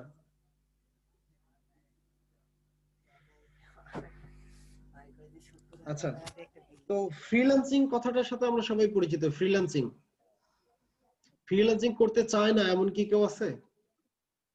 ফ্রিল্যান্সিং করতে চায় না এমন কি কেউ আছে যে ফ্রিল্যান্সিং করতে চায় না? রেসপন্স করো। আমি আছি, করতে চাই। করতে চাই, চায় না এমন কি কেউ আছে? খুব কমে পাওয়া যাবে খুঁজে। তো ভাই আমি ফ্রিল্যান্সিংটা কিভাবে করব? আমার স্কিল দিয়ে। হ্যাঁ, আমার যেটা জিনিসে স্কিল আছে। আচ্ছা আচ্ছা, সেটা আমি কোথায় করব? আমি কি ওই যে রেল লাইনের পাশে যে মার্কেট ওখানে যে ফ্রিল্যান্সিং করব, নাকি ফ্রিল্যান্সার মার্কেটপ্লেসে? নাকি হচ্ছে ফাইবার আছে, freelancer freelancer.com people per hour. Freelancing এর নাম বলতে বলতে ওরা তো মার্কেটপ্লেসের নাম মুখস্থ ঠোঁটস্থ বলে দিচ্ছে সবাই। আচ্ছা, এখন আমি একটা উদাহরণ দেই। সেটা হচ্ছে বসুন্ধরা সিটি শপিং কমপ্লেক্সের নাম মোটামুটি সবাই শুনছে, তাই না? জি ভাইয়া। তো নিশাতের মনে করো ওখানে একটা শোরুম আছে। নিশাত ওখানে কি সেল করে? শোরুমে সেল করে টি শার্ট। আমরা সবাই ক্রেতা, আমরা ওখানে যাব টি শার্ট কিনতে, তাই না? আমাদের যখন টি শার্টের দরকার হবে তখন আমরা ওখানে যাব টি শার্ট কিনতে। এখন তোমাদের হচ্ছে জান্নাতুল ফেরদাউস, সে কি করছে? ও বসুন্ধরা শপিং মলে ওরও একটা শপ আছে, সেখানে ও বিক্রি করতেছে কি? টি শার্ট বিক্রি করতেছে, জিন্স বিক্রি করতেছে। তাহলে জান্নাতুল ফেরদাউসের দোকানে কয় রকমের কাস্টমার যাবে? 2 রকমের, যারা টি শার্ট কিনবে প্লাস যারা জিন্স কিনবে। আর নিশাতের দোকানে শুধু এক ধরনের লোক যাবে, যারা শুধু টি শার্ট কিনবে। কিন্তু এরকম, তাই না? তো মার্কেট প্লেসে তোমার যদি প্রোডাক্ট হয় একটা, তুমি ওই এক কোয়ালিটির বায়ার পাবা। মার্কেট প্লেসে তোমার প্রোডাক্ট যদি হয় একটা, তাহলে তোমার বায়ারও আসবে ওই এক কোয়ালিটির। বাট মার্কেট প্লেসে তোমার যদি বায়ার তোমার যদি প্রোডাক্ট থাকে একাধিক, সাপোজ গ্রাফিক্স ডিজাইন ভালো পারো, ওয়েব ডিজাইন ডেভেলপমেন্ট পারো, ডিজিটাল মার্কেটিং পারো, এসইও পারো, এই জিনিসগুলো নিয়ে এত প্রোডাক্ট নিয়ে তুমি দোকানে বসে পড়ছো যে ভাই বিক্রি করবো এত কিছু, তাহলে কতগুলো কাস্টমার আসবে তোমার? অনেক কাস্টমার। তো ভাই ফ্রিল্যান্সিং করতে গেলে ছোট্ট একটা বিষয় নিয়ে বসে থাকলে হবে না। ফ্রিল্যান্সিং করার জন্য সবথেকে মেইন এবং প্রথম যে কাজ, স্কিল ডেভেলপ করতে হবে, প্রোডাক্ট বাড়াতে হবে, তারপর একটা প্রফেশনাল প্রোফাইল ক্রিয়েট করতে হবে। সাপোজ তোমার ফাইবারে কাজ করবা, একজন বায়ার তোমাকে কি দেখে চিনবে? তোমার নাম দেখে চিনবে নাকি তোমার প্রোফাইল দেখে চিনবে? তোমার প্রোফাইল রেটিং, তোমার প্রোফাইল দেখবে, তোমার রেটিংস দেখবে, সবকিছু দেখবে, তাই না? তো প্রোফাইলটা কি যেমন তেমন ভাবে সাজালেই হবে নাকি এইটাকে আরো স্মুথলি সাজাতে হবে, সুন্দর করে সাজাতে হবে, প্রফেশনালি সাজাতে হবে? তো এখন আমি তো একজন ফ্রেশার, আমি তো জানি না কিভাবে প্রোফাইলটা ক্রিয়েট করতে হয়, তাই না? তো এখন 15 বছর 20 বছর 10 বছর ধরে ফ্রিল্যান্সিং করা একজন এক্সপার্ট যদি আমাকে হেল্প করে সাজাইতে, তাহলে আমার প্রোফাইলটা প্রফেশনাল হবে না? এরপর প্রোফাইল সাজালাম, বায়ারদের সাথে কিভাবে যোগাযোগ করতে হবে, কথাবার্তাগুলো কোন স্কেলে করতে হবে, তারপর কাজগুলো কিভাবে করবে, কাজগুলো কিভাবে পাবে, কিভাবে জমা দেবে, কিভাবে টাকা আসবে, টাকাটা উইথড্র করবে কিভাবে, ইচ এন্ড এভরিথিং জানতে হবে, দেন তো মার্কেট প্লেসে কাজ করা যাবে, তাই না? এই জিনিসগুলো সম্পূর্ণ এক্সপার্টের কাছ থেকে শিখতে হবে। তো ওভারঅল আমাদের প্রথম যে টপিকটা ছিল, আমাদের প্রথম টপিকটা হচ্ছে আইটি সেক্টরে জব পেতে গেলে কি কি কাজ জানা দরকার, বা how to build a successful career in IT. So এই রিলেটেড আমার মনে হয় সমস্ত কথা আমি বলে ফেলছি। তোমাদের থেকে আমি এখন কোয়েশ্চেন নিব, তোমাদের যদি কোনো কোয়েশ্চেন থাকে আমাকে বলতে পারো। এরপর আমি দ্বিতীয় টপিকে যাব। ভাইয়া পিএইচপি সম্পর্কে আমার কিছু প্রশ্ন ছিল। বলো। মানে পিএইচপি কতদূর জানতে হবে, পিএইচপি মানে কি ফ্রেমওয়ার্ক নিয়ে কাজ করতে হবে, আপনি কি ফ্রেমওয়ার্ক নিয়ে কাজ করতেছেন? আচ্ছা ভাই, আপনি কি পিএইচপি ডেভেলপার? আচ্ছা আমি একটু শেষ করি। তুমি যদি ফুল স্ট্যাক ডেভেলপমেন্ট শিখতে চাও তোমাকে শিখতে হবে HTML CSS bootstrap JavaScript jQuery আর ফটোশপ ইলাস্ট্রেটর। এরপর শিখতে হবে ডাটাবেস MySQL, এরপর শিখতে হবে programming language PHP, raw PHP শিখতে হবে, অবজেক্ট ওরিয়েন্টেড PHP শিখতে হবে। এরপর সময় উপযোগী সবথেকে জনপ্রিয় ফ্রেমওয়ার্কটা হচ্ছে লারাভেল। লারাভেল শিখতে হবে। এরপর তোমাকে ভাইয়া পিএইচপি এর বেসিক আর ওওপি এর নলেজ দিয়ে কি আমি লারাভেল ফ্রেমওয়ার্ক শুরু করতে পারবা, কিন্তু স্থায়ী হবে না। এখন লারাভেল জনপ্রিয়, এখন লারাভেলটা হচ্ছে জনপ্রিয় একটা ফ্রেমওয়ার্ক। 5 বছর পরে নতুন একটা ফ্রেমওয়ার্ক আসলে তখন কি করবা? পিএইচপি কি লারাভেলের মধ্যে পড়ে? PHP ল্যাঙ্গুয়েজ দিয়ে একটা ফ্রেমওয়ার্ক তৈরি করা হয়েছে, সেই লারাভেল হচ্ছে পিএইচপি এর একটা ফ্রেমওয়ার্ক। লারাভেল হচ্ছে ফ্রেমওয়ার্ক। ভাইয়া লারাভেল ফ্রেমওয়ার্ক তাহলে শুরু করতে গেলে আমাকে পিএইচপি এর মানে কতটুকু নলেজ জানতে হবে একটু যদি বলতেন। শোনো নিশা, তুমি যদি লারাভেল নিয়ে কাজ করতে চাও ডেফিনেটলি তুমি PHP এর অবজেক্ট ওরিয়েন্টেড প্রোগ্রামিং এবং র PHP জানলেই তুমি লারাভেলে আসতে পারবা। কিন্তু একটা জিনিস মাথায় রাখতে হবে, লারাভেল তৈরি হয়েছে PHP দ্বারা।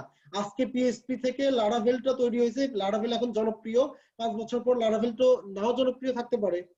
তো আমার যদি PHP-টা ভালোভাবে জানা থাকে, র PHP জানা থাকে, অবজেক্ট ওরিয়েন্টেড PHP যদি জানা থাকে, বেসিক থেকে অ্যাডভান্স লেভেল পর্যন্ত যদি আমি জানি, তাহলে অন্য কোনো ফ্রেমওয়ার্ক আসলে আমার কি ধরতে সুবিধা হবে নাকি অসুবিধা হবে? ডিফিকাল্ট হবে না ইজি হবে? ইজি হবে ভাইয়া, অনেক ইজি হয়ে যাবে। সো PHP এর উপরে আমরা সবসময় ফোকাস করি, PHP এর উপরেই সবাইকে ফোকাস করতে হবে। আর ব্যাকএন্ডে কাজ করতে গেলে এই মুহূর্তে লারাভেল ফ্রেমওয়ার্কটা সবথেকে বেশি গুরুত্বপূর্ণ। আর সবথেকে বড় কথা হচ্ছে সিভির পার্টটাতে আর একটু ইন্টারেস্টিং বেশ কিছু ঘটনা বলবো। তো আর কোনো কোশ্চেন? আচ্ছা ভাই, আরেকটা কোশ্চেন ছিল। জি বলো।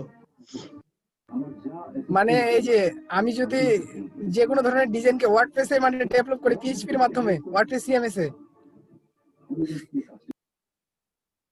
কেমন ভাইয়া ডিমান্ড? তোমার মিউট হয়ে গিয়েছিল, আবার বলো প্রশ্নটা। ভাইয়া আমি বলি, বলো। মানে যে কোনো ধরনের ডিজাইনকে আমি ওয়ার্ডপ্রেস CMS এ কনভার্ট করতেছি PHP এর মাধ্যমে, মানে তাহলে এটা ডিমান্ড কেমন ভাইয়া, কতটুকু? CMS এর ডিমান্ড আর PHP ডিমান্ড কি এক? না ভাইয়া, মানে যে কোনো ধরনের আমি ডিজাইনকে PHP এর মাধ্যমে CMS এ কনভার্ট করতেছি। না এখন আমি আসলে তোমাকে বলি, তোমাকে যদি কেউ কোনো বায়ার যদি বলে যে আমার হচ্ছে জাস্ট নামমাত্র একটা ওয়েবসাইট দরকার, ওয়ার্ডপ্রেস যে তুমি যদি করে দাও একটা, ওটা জাস্ট হচ্ছে কি থিম কাস্টমাইজেশন করা, আর কিছু না, অটোমেটিক করাই থাকে, জাস্ট একটু কাস্টমাইজ করা লাগে, আর কিছু না। ভাই আমি থিম কাস্টমাইজেশনের কথা বলতেছি না। তাহলে তুমি কি বলতেছো? মানে আমি বলতেছি HTML CSS জাভাস্ক্রিপ্ট দিয়ে একটা ডিজাইন তৈরি করা আছে অনেক সুন্দর, এটাকে এখন ওয়ার্ডপ্রেসে কনভার্ট করতে হবে PHP এর মাধ্যমে। অবশ্যই তো ওয়ার্ডপ্রেস যেহেতু PHP এর মাধ্যমে তৈরি করা, তাহলে তো অবশ্যই PHP দিয়ে করতে হবে। মানে WordPress theme development, theme customisation না। হ্যাঁ থিম ডেভেলপমেন্ট করলা, মানে এইটা ডিমান্ড কতটুকু এটা আমি বলছি। এই থিম এখন কথা হচ্ছে কি, বাজার থেকে মানুষ কি পেইড থিম কেউ কিনে না, মানে ক্রয় করে? আচ্ছা ভাইয়া, থিম ফরেস্ট হাজার হাজার লাখ লাখ থিম বিক্রি হচ্ছে, যেমন ইয়ামাটা থিম $59 লাখ লাখ সেল। আমি ধরনের থিম যদি আমি তৈরি করি, আমি বলি এইটা, আমি যদি তোমাকে উদাহরণ দিতে চাই ভাই, অনেক বিগ অ্যামাউন্টে থিম সেল হয়, অনেক বিগ অ্যামাউন্ট। এর পিছনে প্রচুর ভালো কাজ আছে, এর পিছনে হিউজ ডিমান্ড আছে। তুমি যা বলতেছো কেমন হবে ভাই, ডেফিনেটলি ভালো হবে, কিন্তু এই সময়ে না, এই লেভেলে না। কোটি কোটি টাকা সেল হবে এটা, অবিশ্বাস্য পেমেন্টে সেল হবে এটা, কিন্তু এই লেভেলের জন্য তো এটা না। আমার উদ্দেশ্য কি, ডিপ্লোমা শেষ করে জব। তাহলে আমি যদি এখন ডিপ্লোমা শেষ করে যদি এত বড় একটা প্ল্যানিং করি, তাহলে আমার কি জবটা আসবে? তুমি যেটা বলতেছো এইটা ডিমান্ড ভাই, টাকা দিয়ে বলা যাবে না কত টাকায় সেল হবে, টাকা দিয়ে বলা যাবে না, ডলার দিয়েও বলে শেষ করা যাবে না, ডলার দিয়ে বলে শেষ করা যাবে না, ডিপেন্ড করবে সময় এবং কাজের উপর। কিন্তু ওইটা তো আমার এই লেভেলের না। তোমার চিন্তাটা অনেক বড়, খুব ভালো লাগলো। এত বড় চিন্তা আসলে এই লেভেলে কারো থাকে না, ডিমান্ড আসলে অনেক থাকবে এটার। সো নেক্সট কোন কোশ্চেন অন্য কারো? আচ্ছা ভাইয়া, তাহলে মানে PHP টা কতদূর শিখতে হবে এটা আপনি একটু বলেন। PHP অবশ্যই অ্যাডভান্স লেভেল পর্যন্ত শিখতে হবে, তারপরে লারাভেল ফ্রেমওয়ার্ক শিখতে হবে না অন্য কোনো ফ্রেমওয়ার্ক? লারাভেলই এখন সবচেয়ে জনপ্রিয় হচ্ছে লারাভেল। আবার অনেকে যেটা করে হচ্ছে জেন্ট PHP দিয়ে কাজ করে। তারপর হচ্ছে তারপর তোমার হচ্ছে তোমার হচ্ছে আরেকটা কি যেন ফ্রেমওয়ার্ক আছে, ফ্লাস্ক। না ফ্লাস্ক ছাড়াও আরেকটা আছে হচ্ছে কিক পিএসপি নামে একটা ফ্রেমওয়ার্ক আছে, সেটা দিয়েও কাজ করে অনেকেই, বাট এই মুহূর্তে জনপ্রিয় তোমার হচ্ছে লারাভেলটাই সবথেকে বেশি জনপ্রিয়। আর তুমি যদি দেখো যে আমরা আমাদের যে ডেভেলপার, আমাদের যে ডেভেলপমেন্ট টিম, এরা তোমার হচ্ছে 80% কাজ পায় লারাভেলের। এদের যে কাজগুলো আসে এটা 80% কাজ করে লারাভেল দিয়ে। তো আমি একটা জিনিস খেয়াল করতেছি যে শুধু নিশাত একই প্রশ্ন করতেছে, বাকিরা চুপচাপ আছে। আমি তাদেরও একটু প্রশ্ন শুনতে চাই, বাকিদের একটু প্রশ্ন নিতে চাই বাকিদের, এরপরেই আমি সেকেন্ড টপিকে আসবো। জি ভাই, আমার একটা প্রশ্ন ছিল। হ্যাঁ হাবিব বলো, এতক্ষণ কোথায় ছিল ভাই? ছিলাম ভাই, ক্লাসেই ছিলাম। আচ্ছা আচ্ছা বলো। আপনি বললেন যে শিখলে এক্সপার্টদের কাছ থেকে শিখতে হবে, সেক্ষেত্রে আপনারা কি শিখান? হ্যাঁ আমরাও শেখাই, বাট এই জিনিসগুলো পরে কথা বলি, সেমিনারের টপিক শেষ করার পরে। ট্রেনিং রিলেটেড কথাগুলো পরে বলি, তোমাদের ক্যারিয়ার নিয়ে কথাগুলো আগে বলি। আচ্ছা ঠিক আছে হাবিব একটু শেষ পর্যন্ত থাকো, উত্তরটা দিব। ঠিক আছে ভাই। আচ্ছা হাবিবকে এখনই উত্তরটা দিয়ে দিই। তো আমি একটু দেখি, একটু স্ক্রিনটা শেয়ার করাই যে আমরা কি কি আসলে কাজটা শেখাচ্ছি। আশা করি তোমরা আমার স্ক্রিনটা দেখতে পাচ্ছ।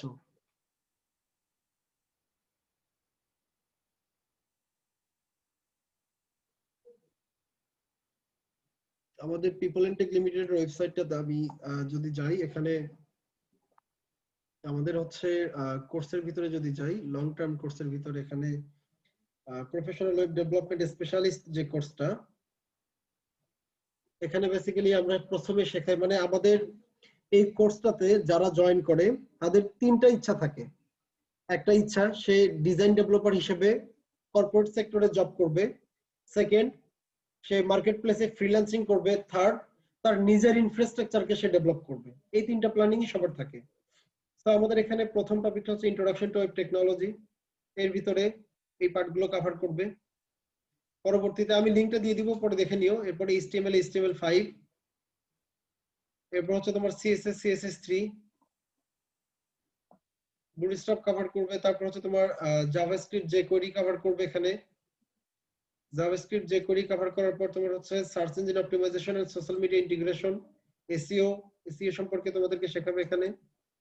এরপর হচ্ছে ফটোশপ ইলাস্ট্রেটর, তোমার হচ্ছে একটা পিকচার দিল, সেই পিকচার থেকে তুমি সেটাকে HTML ফাইলে কিভাবে কনভার্ট করবা, ইচ এন্ড এভরিথিং শেখাবে এখানে। এরপর ডাটাবেস মাইএসকিউএলটা শেখাবে এখানে, কারণ ডাটাবেস নিয়ে তোমাকে কাজ টুমোর করতেই হবে।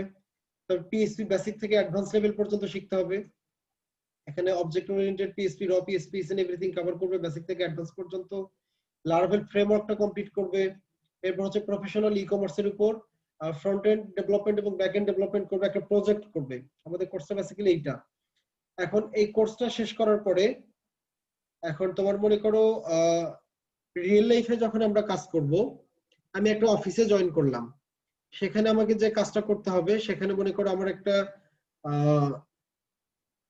একটা হচ্ছে ক্লায়েন্ট আমাকে বলল যে ভাই আমার হচ্ছে লাগবে, কি লাগবে, তাদের হচ্ছে একটা ওয়েবসাইট লাগবে, মানে ওয়েবসাইট ডিজাইন করতে হবে, ডেভেলপ করতে হবে।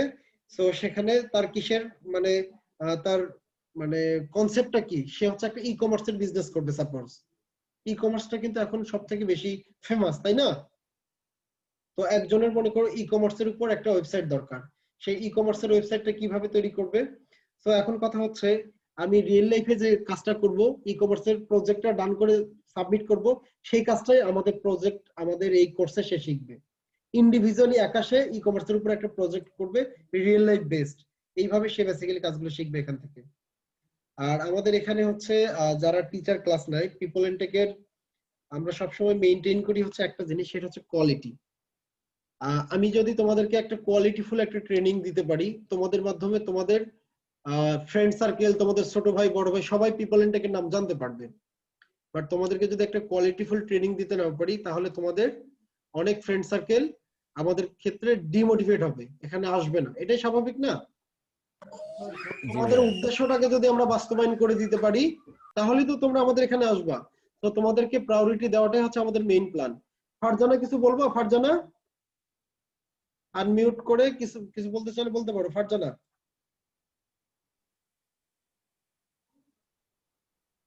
আচ্ছা, তো আর কোনো কোশ্চেন? হাবিব, আশা করি উত্তর পাইছো। আর কোনো কোশ্চেন? আপনারা ভাইয়া লারাভেল ফ্রেমওয়ার্ক সম্পর্কে একটা কোশ্চেন ছিল। আমি যদি লারাভেল ফ্রেমওয়ার্কটা মানে পুরোটাই কমপ্লিট করি তাহলে কি আমি যে কোনো ধরনের ওয়েবসাইট তৈরি করতে পারবো, ডেভেলপ করতে পারবো? ডেফিনেটলি। যে কোনো টাইপের? তুমি হোটেল ম্যানেজমেন্ট বলো, হসপিটাল ম্যানেজমেন্ট বলো, স্কুল ম্যানেজমেন্ট বলো, কলেজ ম্যানেজমেন্ট বলো, তারপর তোমার হচ্ছে ই-কমার্স বলো, ইচ এন্ড এভরিথিং তুমি কমপ্লিট করতে পারবা। মানে যেখানে লারাভেল ইউজ হচ্ছে তুমি সেখানেই কাজ করতে পারবা। তুমি বাংলা ভাষা জানো, যেখানে বাংলা ভাষা ব্যবহার হয় তুমি সেখানেই কথা বলতে পারবে। ব্যাপারটা হচ্ছে এটা, বুঝতে পারছো? আর কোনো কোশ্চেন?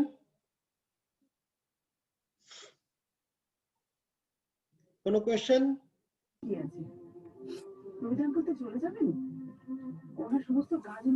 ভাই আপনি যেটার কথা বললেন, হ্যাঁ হাবিব বলো। এটা কতদিনে আপনারা শেখান? ভাই আমরা যে জিনিসটা শেখাই এটা হচ্ছে আমরা 5 মাস ধরে শেখাই।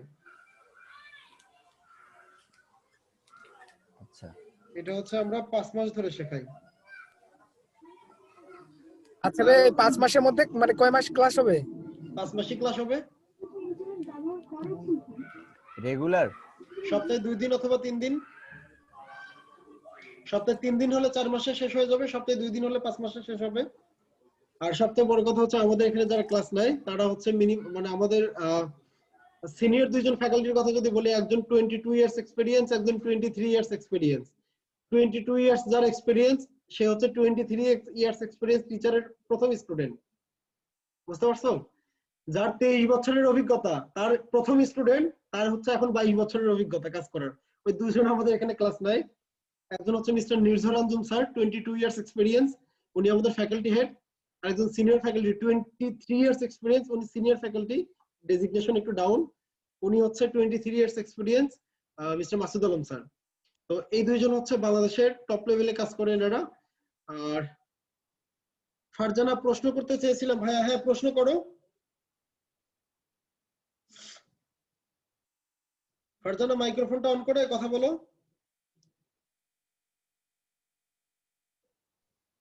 হ্যাঁ বলো ফারজানা।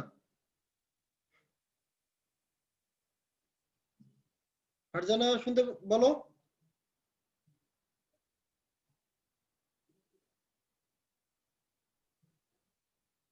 ফারজানার মনে হয় মাইক্রোফোনের সমস্যা। তুমি হচ্ছে হেডফোনটা খুলে নরমালি কথা বলো, আমরা শুনতে পাবো।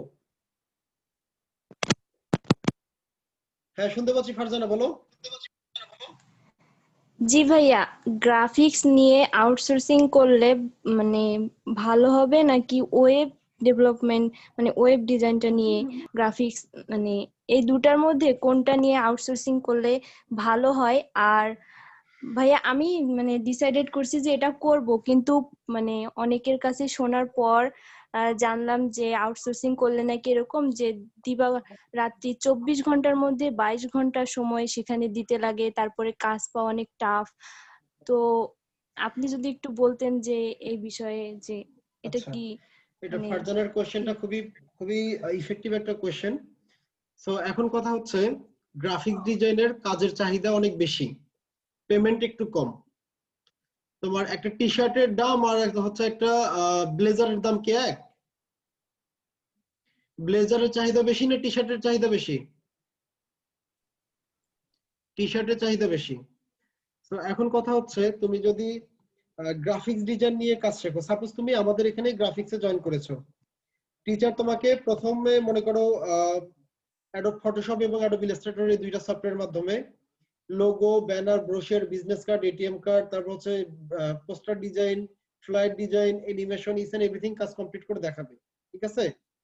তো টিচার মনে করো তোমার লোগো তৈরি করলো, একটা ফুটবল ক্লাব বার্সেলোনার লোগো তৈরি করলো, ক্লাসে বসে তোমার কাছ থেকে সেই কাজটা সে করে নেবে। সেই রিলেটেড আরো 10টা লোগো তোমাকে হোমওয়ার্ক দিল। তুমি যখন হোমওয়ার্কটা সাবমিট করবে তার মানে কি বাসায় প্র্যাকটিস করে কাজটা শিখে কিন্তু তুমি কাজটা করছো, তাই না? যখন তুমি হোমওয়ার্কটা সাবমিট করবা তার মানে তুমি গ্রাফিক্স ডিজাইনের লোগোর কাজটা শিখে ফেলছো। তাহলে তোমার কয়টা লোগো করা থাকলো? 11টা লোগো কিন্তু তোমার অ্যাকাউন্টে করা থাকলো অলরেডি। এইভাবে স্যার মনে করে তোমাকে একটা পোস্টার তৈরি করে দেখালো ক্লাসে, তোমার কাছ থেকে সেই পোস্টারটা তৈরি করে নিল, প্লাস আরো 10টা পোস্টার তোমাকে হোমওয়ার্ক হিসেবে দিল। 11টা পোস্টার তোমার তৈরি করা থাকলো। আর তুমি যদি কাজটা সাবমিট করতে না পারো, কেন পারলো না, প্রবলেমটা কোথায় সেটা ফাইন্ড আউট করবে, সলিউশন করবে, দেন আবার কাজটা তোমাকে হোমওয়ার্ক দেবে, এইভাবে সে তোমার কাছ থেকে করে নেবে। তো এইভাবে সে সবগুলো টপিকই তোমার কাছ থেকে করে নিল এবং ইন্ডিভিজুয়ালি তোমার 10টা 15টা করে ডিজাইন তোমার অটোমেটিকলি থাকলো। এগুলো তুমি তোমার পোর্টফোলিওতে, তোমার অ্যাকাউন্টে, তোমার প্রোফাইল এগুলো সুন্দর করে সাজাবা। তো এখন কথা হচ্ছে তুমি ফ্রিল্যান্সিং সেক্টরে আসলা, আমাকে তো কেউ চেনে না, বাইরেটা তো আমাকে কেউ চেনে না, তাহলে আমি কাজ কিভাবে পাবো? ওই যে যারা তোমাকে বলছে যে কাজ পাওয়া সো টাফ, আসলে কাজ পাওয়া সো টাফ, আবার আমি বলবো কাজ পাওয়া খুবই সহজ। পার্থক্য হচ্ছে একটা, প্রোফাইল। আমরা সবাই ফেসবুক ব্যবহার করি, আমরা প্রথম যখন ফেসবুক অ্যাকাউন্ট ওপেন করেছিলাম তখন আমাদের প্রোফাইলটা কেমন ছিল আর এখন কতটা সাজানো গোছানো, এটাই একটা বড় প্রমাণ। তুমি তোমার ফেসবুক প্রোফাইলটা এখন সুন্দর করে সাজাইছো, তোমার কলেজ ইউনিভার্সিটির নাম তুমি লিখেছো, তোমার ভালো লাগা খারাপ লাগা এগুলো শেয়ার করেছো এখানে, তারপর তোমার সবকিছু সুন্দর করে সাজানো গোছানো। বাট প্রথমে ফেসবুক খোলার পর কি এত সাজানো গোছানো ছিল? মোটেই না। তো এখন কথা হচ্ছে তুমি ডিজাইন করছো, তুমি তোমার প্রোফাইলে তুমি সিরিয়ালে তুমি লোগো একের উপর এক লোগো দিয়ে রাখছো, তারপর তুমি উল্টাপাল্টা ডিজাইন দিয়ে রাখছো, তাহলে তো বায়ার দেখে তো অপছন্দ করবে। তোমার বেস্ট কাজগুলো তুমি সামনে নিয়ে আসো। তুমি যদি ফল কিনতে যাও, একটা দোকানে দেখবে সুন্দর করে সাজানো আর একটা অসুন্দর করে সাজানো, তোমার দৃষ্টি কোন দিকে যাবে? যেখানে সুন্দর, যে ফলের দোকানটাতে সুন্দর করে ফল সাজানো ওই দোকান থেকেই তুমি কিনবা। সো তোমার প্রোফাইলটা সুন্দর করে সাজাতে হবে। এই প্রোফাইলটা তুমি কিভাবে সাজাবা, এই জায়গায় হেল্প করবে আমাদের টিচার, আমাদের গ্রাফিক্সের যিনি টিচার মিস্টার সাজ্জাদ হোসেন খান। তোমরা তো সবাই মিনা কার্টুন দেখছো, এটা ওনার করা। বাংলা সিনেমার পৃষ্ঠপোষক জাজ মাল্টিমিডিয়ার নাম শুনছো তো? জাজ মাল্টিমিডিয়ার পোস্টার ডিজাইন ওনার করা অনেকগুলা। 19 বছর ধরে উনি মার্কেটে কাজ করে, আর হচ্ছে উনি তোমার হচ্ছে 11 বছর ধরে ফ্রিল্যান্সিং করে। তো উনি যদি তোমার প্রোফাইলটা সাজিয়ে দেয় তাহলে তোমার প্রোফাইলটা ডেফিনেটলি প্রফেশনাল হবে। এরপরে বাইরেরা তোমার প্রোফাইলটা দেখলো, তোমাকে নক দিল, তুমি কিভাবে কমিউনিকেশন করবা, কাজগুলো কিভাবে নিবা, কাজগুলো কিভাবে করবা, কাজগুলো কিভাবে ডেলিভারি করবা, পেমেন্ট কোন মেথডে আসবে, ডলারটাকে টাকাতে কনভার্ট কিভাবে করবা, উইথড্র কিভাবে করবা, পকেটে কিভাবে আসবে, আর আমাদেরকে ট্রিট কিভাবে দিবা, ইজ এন্ড এভরিথিং টিচার তোমাকে করে দেখাবে, তোমাকে দিয়ে করাবে। আর জানো উত্তরটা কি পাইছো? জি ভাইয়া। আর তোমার আরেকটা প্রশ্ন ছিল ওয়েব ডিজাইন ডেভেলপমেন্ট নিয়ে করবে না গ্রাফিক্স ডিজাইন দিয়ে ফ্রিল্যান্সিং করবে। এখন মনে করো টি শার্টের চাহিদা বেশি, দাম কম, ব্লেজারের চাহিদা কম, দাম বেশি, এটাই। আর তোমার যত বেশি প্রোডাক্ট থাকবে তোমার কাস্টমার তত বেশি বাড়বে, এটা হচ্ছে ভাই বাস্তবতা। একটা ভালো লাগার ব্যাপার তো আছে। ডেফিনেটলি তোমার যেখানে ভালো লাগে তুমি সেখানে যাবা, সাকসেস সব জায়গাতেই আছে। আমি গ্রাফিক্স পারি, গ্রাফিক্স করব, আমি ওয়েব ডেভেলপমেন্ট পারি না, ওয়েব ডেভেলপমেন্ট করব না। এখন এটা আমার নিজের উপর ডিপেন্ড করবে। ডেফিনেটলি শুধু মানুষের কথা শুনলে তো চলবে না, আমার নিজের যেটা চাহিদা বেশি আমি সেটাই করব। ডেফিনেটলি তুমি সেটা করবা। এখন দেখা যাচ্ছে যে আমাকে ওয়েব ডেভেলপমেন্ট খুব ভালো লাগে, আমি ওয়েব ডেভেলপমেন্ট করব, কিন্তু অনেকে বলতেছে যে না ওয়েব ডেভেলপমেন্ট না, গ্রাফিক্স করো, কাজ ভালো আছে, আছে, কিন্তু আমার তো ওটা সম্পর্কে জানা নাই, আমি তো ওটাতে গেলে পারবো না কাজটা করতে। এখন এই জায়গাটাতে যদি আমি তোমার দায়িত্ব নিই যে হ্যাঁ সুজন আমার এখানে আসলো, আমি সুজনকে দায়িত্ব নিলাম, আমার দায়িত্ব কি তোমার থেকে টাকা নিয়ে কোর্সে ভর্তি করে শেষ? আমার দায়িত্ব এখানে শেষ না।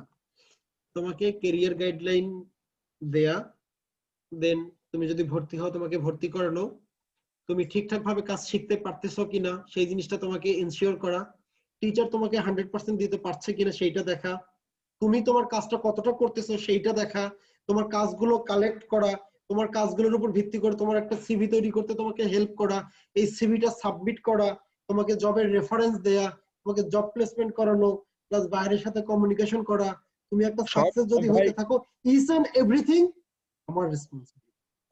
ভাই সব ঠিক আছে, কিন্তু মেন কথা হচ্ছে যে ওই কাজটা আমার দ্বারা সম্ভব না অসম্ভব সেটা আগে এখন কথা হচ্ছে, হ্যাঁ এখন সুজন এই জায়গাটাতে আরেকটা কথা হচ্ছে, তুমি মাসুদ এরপরে তোমার কোশ্চেনটা নিচ্ছি, মাসুদ সুজনের উত্তরটা দিয়ে তোমার কোশ্চেন নিচ্ছি। মাসুদ এখন তুমি বলতেছো ভাই এটা আমার দ্বারা সম্ভব না, এখন কথা হচ্ছে তুমি পারো না দেখেই কিন্তু তুমি আসছো, তোমার শুধু একটা জিনিস লাগবে, তোমার কনফিডেন্ট লেভেল, তোমাকে পারানোর দায়িত্ব আমার।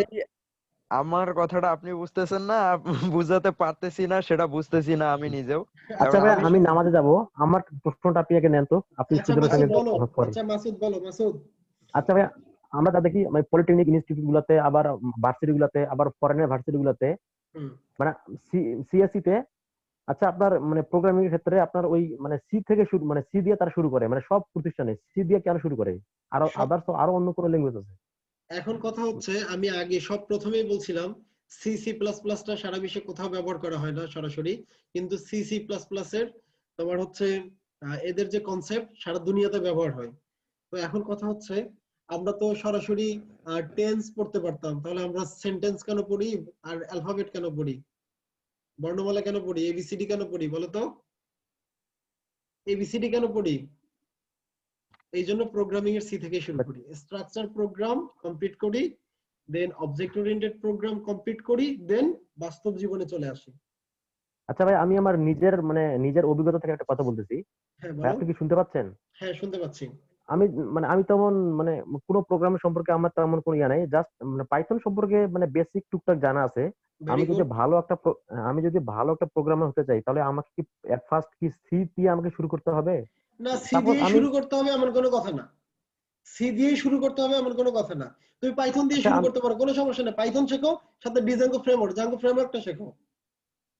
সি শার্প সি শেখো, পাইথন শেখো, সাথে ফ্রেমওয়ার্কটা শেখো। সি দিয়ে শিখতে হবে এমন কোনো কথা নাই। তবে সি শিখলে ডেফিনেটলি এই কনসেপ্টটা তোমাকে ফিউচারে হেল্প করবে।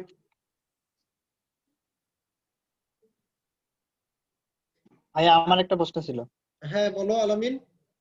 নেটওয়ার্কের ক্ষেত্রে মানে সিস্টেম অ্যাডমিনের থাকে, মানে কোন অপারেটিং সিস্টেম ব্যবহার করে, লিনাক্স বা উইন্ডোজ বা ম্যাক, তারা কি ইউজ করে? বাংলাদেশে সবথেকে বেশি ব্যবহার করা হয় লিনাক্স আর উইন্ডোজ। যারা প্ল্যানিং করে। আচ্ছা ভাই, আমি লিভ নিচ্ছি। ওকে মাসুদ, তুমি রেজিস্ট্রেশন করছিলা কি? হ্যাঁ ভাই করছিলাম, আমি নামাজে যাব তো। আচ্ছা তাহলে ওভার ফোনে তোমার সাথে পরবর্তীতে কথা হবে। আচ্ছা ভাই, হ্যাঁ আসসালামু আলাইকুম। ঠিক আছে, ওয়ালাইকুম আসসালাম। আলামিন ইসলাম। জি ভাইয়া। তোমার হচ্ছে যেমন আমি যদি বলি আমার অফিসের আশেপাশের যে অফিসগুলো আছে, আমি যদি এদের কথা চিন্তা করি, তোমার হচ্ছে Bashundhara, square, Beximco, Turner FL, ACI, এরা সবগুলোই উইন্ডোজ সার্ভার ব্যবহার করে। আমি যদি আরেকটু সাইডে যাই, রহিম আফরোজ, তারপর হচ্ছে তোমার মার্সেল, তারপর তোমার হচ্ছে ওয়ালটন, তারপর তোমার হচ্ছে আর কি বলবো, এই জিনিসগুলো যারা টপ লেভেল, যারা বিগ লেভেল, যারা রাঘব বোয়াল, যারা হচ্ছে রাঘব বোয়াল শাসন করে, যারা ওরা ভাই উইন্ডোজ সার্ভার ব্যবহার করে, মাইক্রোসফটের প্রোডাক্ট ব্যবহার করে।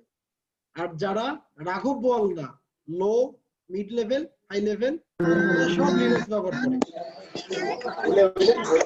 লিনাক্সটা তোমার হচ্ছে, আমি যদি লিনাক্স সার্ভারটা আমি যদি চালাই, আমি আমার মন মতো করে সবকিছু সাজাতে পারবো। আর আমি যদি মাইক্রোসফটের প্রোডাক্ট ইউজ করি, উইন্ডোজ সার্ভার যদি ব্যবহার করি, ওরা যেভাবে সাজাইছে আমাকে ওইভাবেই ব্যবহার করতে হবে। পার্থক্য হচ্ছে একটা, আমার ইনফ্রাস্ট্রাকচার আমি আমার মতো করে চালাবো, আমি কেন মাইক্রোসফটকে ফলো করব? This is Linux. জি ভাইয়া, দিস ইজ লিনাক্স। আমি আমার মতো করে সবকিছু করব, কিন্তু আমার কোম্পানির সার্ভার অ্যাডমিন হিসাবে আমি তোমাকে নিয়োগ দিলাম, 1 লক্ষ টাকা তোমার স্যালারি, তোমাকে আমি 1 লক্ষ টাকা স্যালারি দিলাম। 1 লক্ষ টাকা স্যালারি দেওয়ার পরে তুমি আমার অফিস সুইচ করলা, আমি তখন তোমার কাছে দায়বদ্ধ, তোমাকে স্যার আমার ইনফ্রাস্ট্রাকচার চলবে না। ভাই আমি লিনাক্স চালালাম, তবে লিনাক্স চালালাম ঠিক আছে, কিন্তু বাংলাদেশের বেশিরভাগ কোম্পানিগুলোতে উইন্ডোজে চালানো হয়। এক্ষেত্রে আমি যদি লিনাক্স চালাই, উইন্ডোজে গেলে আমার অনেক সমস্যার সম্মুখীন হতে হবে। বাট অনেক কোম্পানি আছে যারা একসাথে দুটো ইউজ করে। আবার বিগ লেভেল গুলো মাইক্রোসফট ইউজ করতেছে, উইন্ডোজ সার্ভার ব্যবহার করতেছে, but low level mid level এরা সব লিনাক্স ইউজ করতেছে।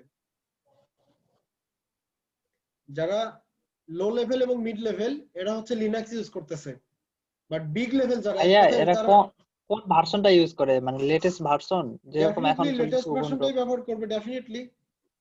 ডেফিনেটলি লেটেস্ট ভার্সন ইউজ করবে। যেমন উইন্ডোজ সার্ভার আগে ছিল তোমার হচ্ছে 12, তারপর 16 চললো, এখন 19 চলে আসছে। ডে বাই ডে যেটা আপগ্রেড যেটা হচ্ছে ওরা সেটাই চালাচ্ছে। আচ্ছা আমি এখানে একজনকে দেখতে পাচ্ছি, ট্রেইনার নাজরিন, কে আপনি? আমারটা কি মনে আছে? এটা কি তোমাদের ব্যাচের স্টুডেন্ট? ট্রেইনার নাজরিন নামে একজন জয়েন করেছে এখানে। তিনি কি তোমাদের ব্যাচের স্টুডেন্ট, তোমাদের পরিচিত?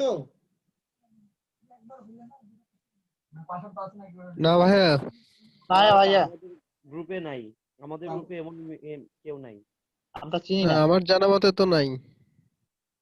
আচ্ছা আমি তো ওনাকে ঠিক চিনলাম না, আপনার পরিচয়টা যদি বলতেন আমাদের সঙ্গে। আপনি কি শুনতে পাচ্ছেন?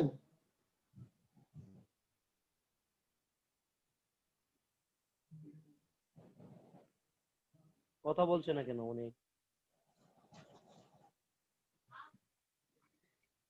আচ্ছা ঠিক আছে, তো আমরা তাহলে আমরা সিভির পার্টটাতে আসতে পারি রাইট নাও। একটা প্রশ্ন কিন্তু চাপা পড়ে গেছে ভাই। হ্যাঁ বলো সুজন, বলো তোমার কোন প্রশ্ন চাপা পড়ে গেল, আমাকে তো উদ্ধার করতে হবে, বলো তাড়াতাড়ি। ওই যে আপনাকে যে বললাম যে অনেকে গ্রাফিক্স জানতে চাচ্ছে, অনেকে আবার ওয়েব ডেভেলপমেন্ট, এটা ঠিক আছে, কিন্তু মানুষের কথা শুনে আমার তো পার্সোনাল চাহিদা আছে যে আমি ওয়েব ডেভেলপমেন্ট করব, কিন্তু মানুষের কথা শুনে আমি যদি গ্রাফিক্সে ধরি তো সেক্ষেত্রে সেটাতে তো আমার মন বসবে না, তাহলে সেটা কিভাবে সম্ভব হবে আমার দ্বারাই?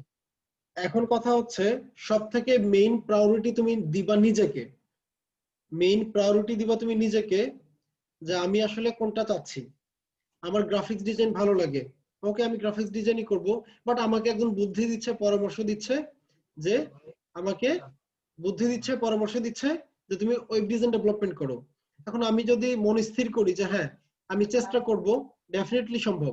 আর যদি আমি কখনোই মন স্থির করতে না পারি তাহলে আমি ওই ডিসিশন নিব না, আমি যেটা ভালো লাগে আমি সেটাতেই থাকবো। তাহলে আমাকে একজন পরামর্শ দিচ্ছে, আমাকে এই প্রশ্নটা ফারজানা করছিল যে ওর ক্ষেত্রে গ্রাফিক্স ডিজাইন ভালো হবে নাকি হচ্ছে ওয়েব ডিজাইন ভালো হবে, তো ওর যেটা ভালো লাগে ও সেটাই করুক। ও যেটাতে ওর ভালো লাগে সেইটাতেই ভালো সাকসেস হইতে পারবে, বাট দুইটাতেই ও ভালো কিছু করতে পারবে। তাহলে ওটাতে মন বসাতেও পারবে না এবং সাকসেস হতেও পারবে না। ডেফিনেটলি সম্পূর্ণ ডিপেন্ড করবে ওর ভালো লাগার উপরে।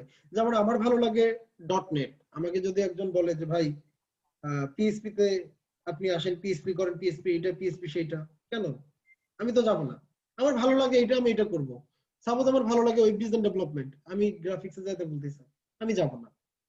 বাট আমি গ্রাফিক্স ডিজাইন করতেছি, আমাকে একজন বলল যে তুমি এখান থেকে যদি ওয়েব ডিজাইন ডেভেলপমেন্টে আসো, ভালো ক্যারিয়ার আছে, ভালো অপরচুনিটি আছে, ভালো স্যালারি আছে, তুমি ট্রাই করো।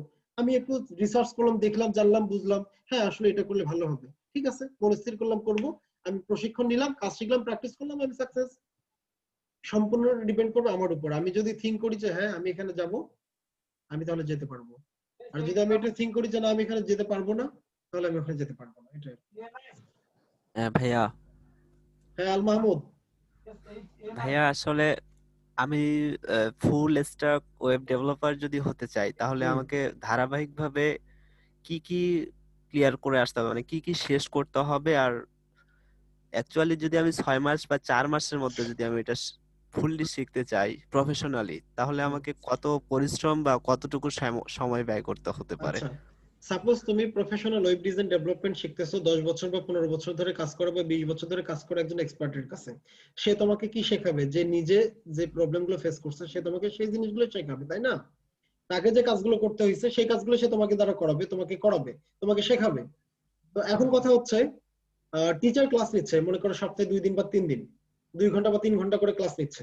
ক্লাস নেওয়ার পরে HTML, CSS, Bootstrap, JavaScript, jQuery, Adobe Photoshop, Illustrator, SEO, তারপর হচ্ছে তোমার MySQL, PHP, Laravel, প্রজেক্ট করাচ্ছে, এন্ড এভরিথিং করাচ্ছে, তুমি সাথে সাথে সবকিছু করলা। সাপোজ তোমার ট্রেনিংটা করতে 6 মাস সময় লাগলো, 6 মাস শেষ হওয়ার পরে কি তুমি জবের জন্য রেডি? ওটাই না। তুমি যে 6 মাসে কাজগুলো শিখলা, প্র্যাকটিস করে এটার উপর তোমার দক্ষতা নিয়ে আসতে হবে। সেটা করতে কারো 6 মাস সময় লাগবে, আরো কারো 4 মাস সময় লাগবে, কারো 3 মাস সময় লাগবে, কারো 1 বছর সময় লাগবে। সেটা ডিপেন্ড করে যার যার প্র্যাকটিসের উপর। তুমি যদি বলো যে ভাই আমাকে যে কাজটা আজকে করালো এই প্র্যাকটিসটা আমি আজকেই করব, এই প্র্যাকটিসটা আমি কালকেও করব, এই প্র্যাকটিসটা আমি পরবর্তীতেও করব, তাহলে তুমি এটার উপরে দক্ষ ডে বাই ডে তুমি হচ্ছ। এখন তোমার টিচার মনে করো 2 মাসের মধ্যে ডিজাইন শেষ করলো, তারপর ডেভেলপমেন্টে চলে আসলো, তুমি ডিজাইন বাদ দিয়ে ডেভেলপমেন্টে পড়ে গেলা, ডিজাইন তুমি চিন্তা করতেছো না, তাহলে তোমার রেডি হইতে গেলে আবার ডিজাইন থেকে প্র্যাকটিস পরবর্তীতে করতে হবে। বাট তুমি যদি চিন্তা করো ডিজাইন শেষ, আমাকে একটা প্রজেক্ট টিচার করাইছে, এখন ডেভেলপমেন্টে আসছে, আমি যদি আমার নলেজের উপর ভিত্তি করে আরো একটা প্রজেক্ট করি ডেভেলপমেন্ট চলার পাশাপাশি, ডিজাইনের উপর দক্ষতা কিন্তু আমার রয়েই গেল। ডেভেলপমেন্টের উপর টিচার আমাকে সরাসরি প্রজেক্ট করালো, আমি প্রজেক্ট করলাম। আমার একজন ক্লাসমেট, আমার একজন দুইজন ক্লাসমেটের সাথে আমি আরো 2টা প্রজেক্ট করলাম, 4টা 5টা প্রজেক্ট আমার সিভিতে আমি তৈরি করলাম, সিভিতে দিয়ে দিলাম। আমি রেগুলার প্রজেক্টের উপরেই আছি, আমার ভালো লাগে প্রজেক্ট করতে। আমার ফ্রেন্ড সার্কেল নিয়ে গল্প আড্ডা বাদ দিয়ে আসো আজকে একটা প্রজেক্ট করি, কি দিনাজপুর পলিটেকনিকের উপর আমরা একটা ওয়েবসাইট ক্রিয়েট করব, একটা ওয়েবসাইট তৈরি করব, করে যে ওয়েবসাইটটা আছে বর্তমানে এইটার থেকে বেটার একটা ওয়েবসাইট করে আমরা কলেজকে উপহার দিব। গুড একটা থিং করলা, কলেজকে দিলা, কলেজ থেকে তোমাকে একটা সম্মাননা দিল। এই যে ভালো একটা কাজ তুমি করলা, সব থেকে বড় উপকারটা কিন্তু তোমারই হলো। আমার কিন্তু প্র্যাকটিসের উপর থাকলে সবকিছু। এখানে তুমি টিম ওয়াইজ 4 জন মিলে একটা কাজ করলা, তুমি ফ্রন্ট এন্ডে কিছুটা সময় ব্যয় করলা, ব্যাক এন্ডে কিছু সময় ব্যয় করলা, তারপর তুমি সবকিছু আস্তে আস্তে করতেছো, তোমার প্র্যাকটিসটা সবকিছু থাকতেছে। তো তোমার জন্য ভালো কিছু হচ্ছে নাকি খারাপ কিছু হচ্ছে? ডেফিনেটলি ভালো কিছু হবে, এটাই আর কি। ডেফিনেটলি ভালো। আর ওই ভাইয়া আমি নামাজে যাব। ওকে, আলামিন ইসলাম সাকিব, কথা হবে ইনশাআল্লাহ। আল্লাহ হাফেজ। আসসালামু আলাইকুম ভাইয়া। ওয়ালাইকুম আসসালাম। জি আল মাহমুদ বলো।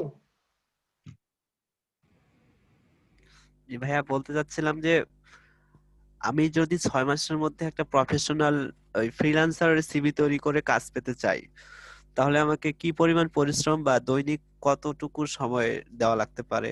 সেটা অবশ্যই আমার ক্রিয়েটিভিটির উপর, যদিও একদিনে তো তুমি তারপরেও এখন যদি চিন্তা করো যে আমি সবকিছুকে স্কিপ করে আমি শুধু এটাই করব, তাহলে ফলাফল জিরো। সবকিছুই করতে হবে, পাশাপাশি যদি তুমি এটা করো তাহলে একটা ভালো আউটপুট আসবে। তুমি যদি খাওয়া ঘুম বাদ দিয়ে এটা নিয়ে পড়ে থাকো তাহলে তোমার আউটপুট জিরো আসবে। তুমি সময় মতো খাওয়া ঘুম গোসল সব করতেছো, ফ্যামিলিকে হেল্প করতেছো, পড়াশোনা করতেছো, পাশাপাশি 2-3-4 ঘন্টা প্র্যাকটিস করতেছো, এনাফ, এটাই যথেষ্ট। আহামরি প্রেশার দিতে হবে না। এটা হচ্ছে বাস্তব ভিত্তিক কাজ। এই কাজ করতে গেলে তোমাকে মুখস্থ ঠোঁটস্থর কোনো কারণ নেই এখানে। তুমি বুঝতেছো, করতেছো, শেষ। এই 3-4 ঘন্টা এনাফ। আর ক্লাসটা মনোযোগ সহকারে করবা। ক্লাস শেষে আমরা ক্লাস ভিডিও গুলোও দিই, ক্লাস ভিডিও নিয়ে তোমরা হচ্ছে এই করতে পারবা, ক্লাসে প্র্যাকটিস করতে পারবো। এই জিনিসগুলো আর কি আমরা সাপোর্ট দিয়ে থাকি সবসময়। আর সব থেকে বড় কথা হচ্ছে তোমরা যদি চিন্তা করো যে আমরা ইন্ডাস্ট্রিয়াল অ্যাটাচমেন্টে ঢাকায় যাব, ঢাকায় যে আমরা ভালো কিছু শিখবো, জব করব, ঢাকাতে এস্টাবলিশ হব, ভাই সেগুড়ে বালি। ঢাকাতে আগে এমন একটা সিচুয়েশন ছিল, স্টুডেন্ট ধরে ধরে নিয়ে এসে কাজ শিখিয়ে কাজ দিত যে তোমরা কাজ করো, কাজ করার কেউ নাই। আর এখন কাজ জানার পরেও কাজ পাচ্ছে না মানুষজন। আচ্ছা, তোমাদের সংখ্যা কমতেছে আস্তে আস্তে, তোমাদের মনে খারাপ লাগতেছে কথাগুলো না? জি না, অনেকের হয়তো এমবি শেষ হয়ে যাচ্ছে, এজন্য হয়তো লিভ নিচ্ছে বা তো মানে আমি একটু লং টার্ম হয়ে গেছে তো, অনেক, প্রায় 2 ঘন্টা হয়ে গেছে। আচ্ছা আচ্ছা, তাহলে আমরা একটু সিভির পার্টটা শেষ করি, তারপর তোমাদের প্রশ্নগুলো নিব, তারপর শেষ করে দিব। সিভির পার্টটা শেষ করি। আমরা কিভাবে একটা প্রফেশনাল সিভি তৈরি করব। সাপোজ মনে করো পিপল এন্ড টেক লিমিটেড তাদের টিমের সাথে কাজ করার জন্য ধরো 2 জন ডেভেলপার নেবে। লারাভেল কাজ জানা সম্পন্ন 2 জন ডেভেলপার। আমাদের সিইও স্যার কিন্তু অলরেডি বলছে যে সে যখন কোন সিভি অ্যাকসেপ্ট করে, কোন জিনিসগুলো সে ফলো করে, কোনগুলোর উপর ভিত্তি করে সে ডিসাইড করে, এই জিনিসগুলো কিন্তু সে অবশ্যই বলছে প্রথমে। তো এখন কথা হচ্ছে আমি একটা প্রফেশনাল সিভি তৈরি করব। সিভি তৈরি করতে যে আমি প্রথমে, সবাই একটু মনোযোগ সহকারে শুনতে হবে কেমন? আমার সিভিতে অবশ্যই আমার একটা স্মার্ট একটা পিকচার থাকবে। স্মার্ট একটা পিকচার থাকবে সিভির ডান পাশে, অ্যাটাচড করা না, প্রিন্ট করা, রঙিন। ডান পাশে একটা ছবি, আর বাম পাশে থাকবে আমার নাম, আমার ফোন নাম্বার, আমার মেইল অ্যাড্রেস, এনাফ, আর কিছু না। আপনার কম্পিউটার স্ক্রিনে তৈরি করা থাকলে একটু দেখালে ভালো হতো। আমার কম্পিউটার স্ক্রিনে তো তৈরি করা নেই, আমার কম্পিউটার স্ক্রিনে তো সেইভাবে তৈরি করা নেই। আর আমার সিভির সাথে তো তোমাদের সিভি মিলবে না। আমার 3 বছরের জব এক্সপেরিয়েন্স, আমার জব এক্সপেরিয়েন্স গুলো দিয়ে তো প্রথমে ভরা, কিন্তু তোমাদের জাস্ট আইডিয়াটা আর কি নিতাম সেভাবে। আমি তোমাদের সাথে তোমাদের গ্রুপে ডেমো শেয়ার করে দিবনি, তোমাদের গ্রুপে ডেমো শেয়ার করব, সেখান থেকে দেখে নিতে পারবে। এখন আমি বলি, আমি পরে ডেমো শেয়ার করব, তোমরা ডেমো দেখে নিও কেমন? আচ্ছা আচ্ছা ঠিক আছে। তো আমি প্রথমে আমার ছবি নিলাম, হাতের ডান পাশে প্রিন্ট করা, হাতের বাম পাশে আমার উপরে লেখা থাকবে আমার নাম, ফোন নাম্বার, মেইল অ্যাড্রেস, বাস এইটুকুই, আর কিছু না। এর নিচে লেখা থাকবে আমার মনে করো হচ্ছে এর নিচে যে জিনিসগুলো লেখা থাকবে সেটা হচ্ছে আমার ক্যারিয়ার অবজেক্টিভ লেখা থাকবে, 2 থেকে 3 লাইন বা 4 লাইন আমার সম্পর্কে কিছু পজিটিভ কথা লেখা থাকবে সেখানে। এরপরে আমি যে জিনিসটা লিখবো, আমি কি কাজ জানি, আমি কোন কাজের জন্য অ্যাপ্লাই করব, প্রফেশনাল ওয়েব ডিজাইন ডেভেলপার হিসেবে আমি জয়েন করব একটা কোম্পানিতে।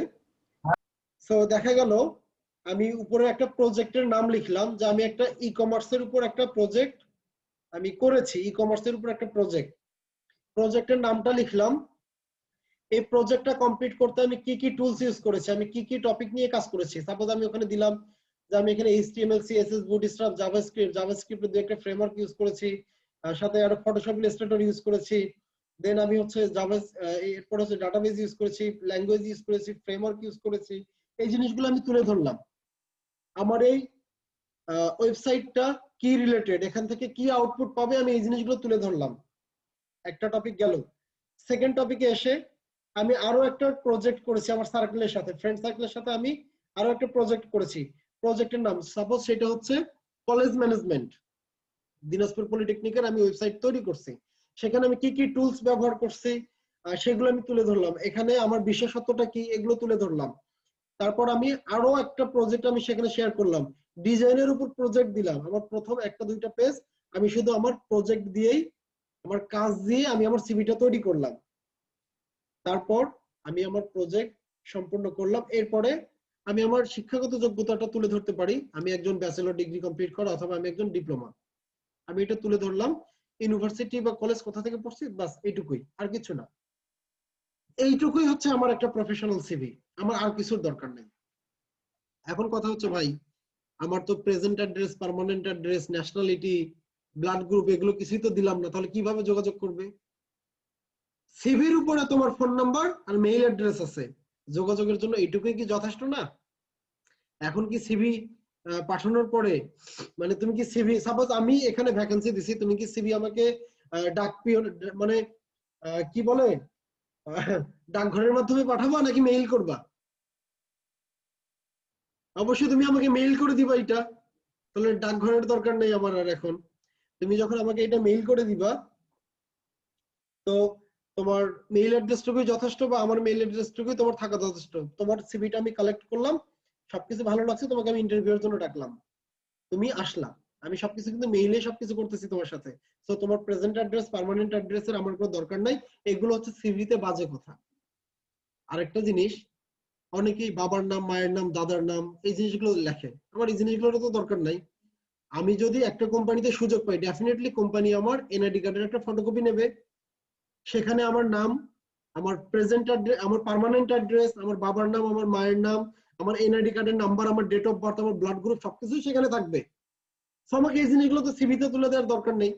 আমি যে একজন বাঙালি, আমি যে একজন বাংলাদেশি, সেটা তো তারা জানে। আমি হিন্দু না মুসলিম, আমি ছেলে না মেয়ে, তারা আমার সিভি দেখে বুঝতে পারতেছে না, আমার ছবি দেখে বুঝতে পারতেছে না। তাহলে এই কথাগুলো আমার সিভিতে হচ্ছে বাজে কথা। বা রেফারেন্সের কোনো দরকার নাই। আমি সিভিতে রেফারেন্স দিলাম বাংলাদেশের প্রাইম মিনিস্টার, কোনো লাভ নাই। রেফারেন্স দিয়ে কি হবে? আমি কাজ জানি, আমি কাজ পাবো। আমি কাজ জানি না, প্রাইম মিনিস্টার রেফারেন্স দিয়েও আমার কাজ হবে না। প্রাইভেট সেক্টরে হবে না, গভর্নমেন্ট সেক্টরে ভাই কাজ জানা লাগে না, টাকা লাগে। বিষয়টা কি বুঝতে পারছো? তো একটা প্রফেশনাল সিভি করতে গেলে শুধু কাজের উপরেই গুরুত্ব দিতে হবে। আমি নুরুন নবী সরকার, আমার এক্সপেরিয়েন্স, আমি পিপল এন্ড টেক লিমিটেডে জব করছি। আমি কি প্রজেক্ট করছি, এই প্রজেক্ট গুলো আমার এখানে রেসপন্সিবিলিটি কি ছিল। যেমন আমি আমার সিভির কথা যদি বলি, পিপল এন্ড টেকে জব করতেছি রাইট নাও, আমার এখানে জব রেসপন্সিবিলিটি কি, জব রেসপন্সিবিলিটি গুলো আমি এখানে তুলে ধরলাম। আমি কি কি প্রজেক্ট করেছি এখন পর্যন্ত, কি কি প্রজেক্ট সম্পূর্ণ করেছি, আমার কাজের বিবরণ গুলো এখানে তুললাম, একটু সারমর্ম গুলো তুলে ধরলাম। এই দিয়েই তো আমার সিভি যথেষ্ট। আমার এই জিনিসগুলো দেখার পরে একটা অফিস আমাকে খুঁজে নেবে, আমাকে আর অফিস খোঁজা লাগবে না।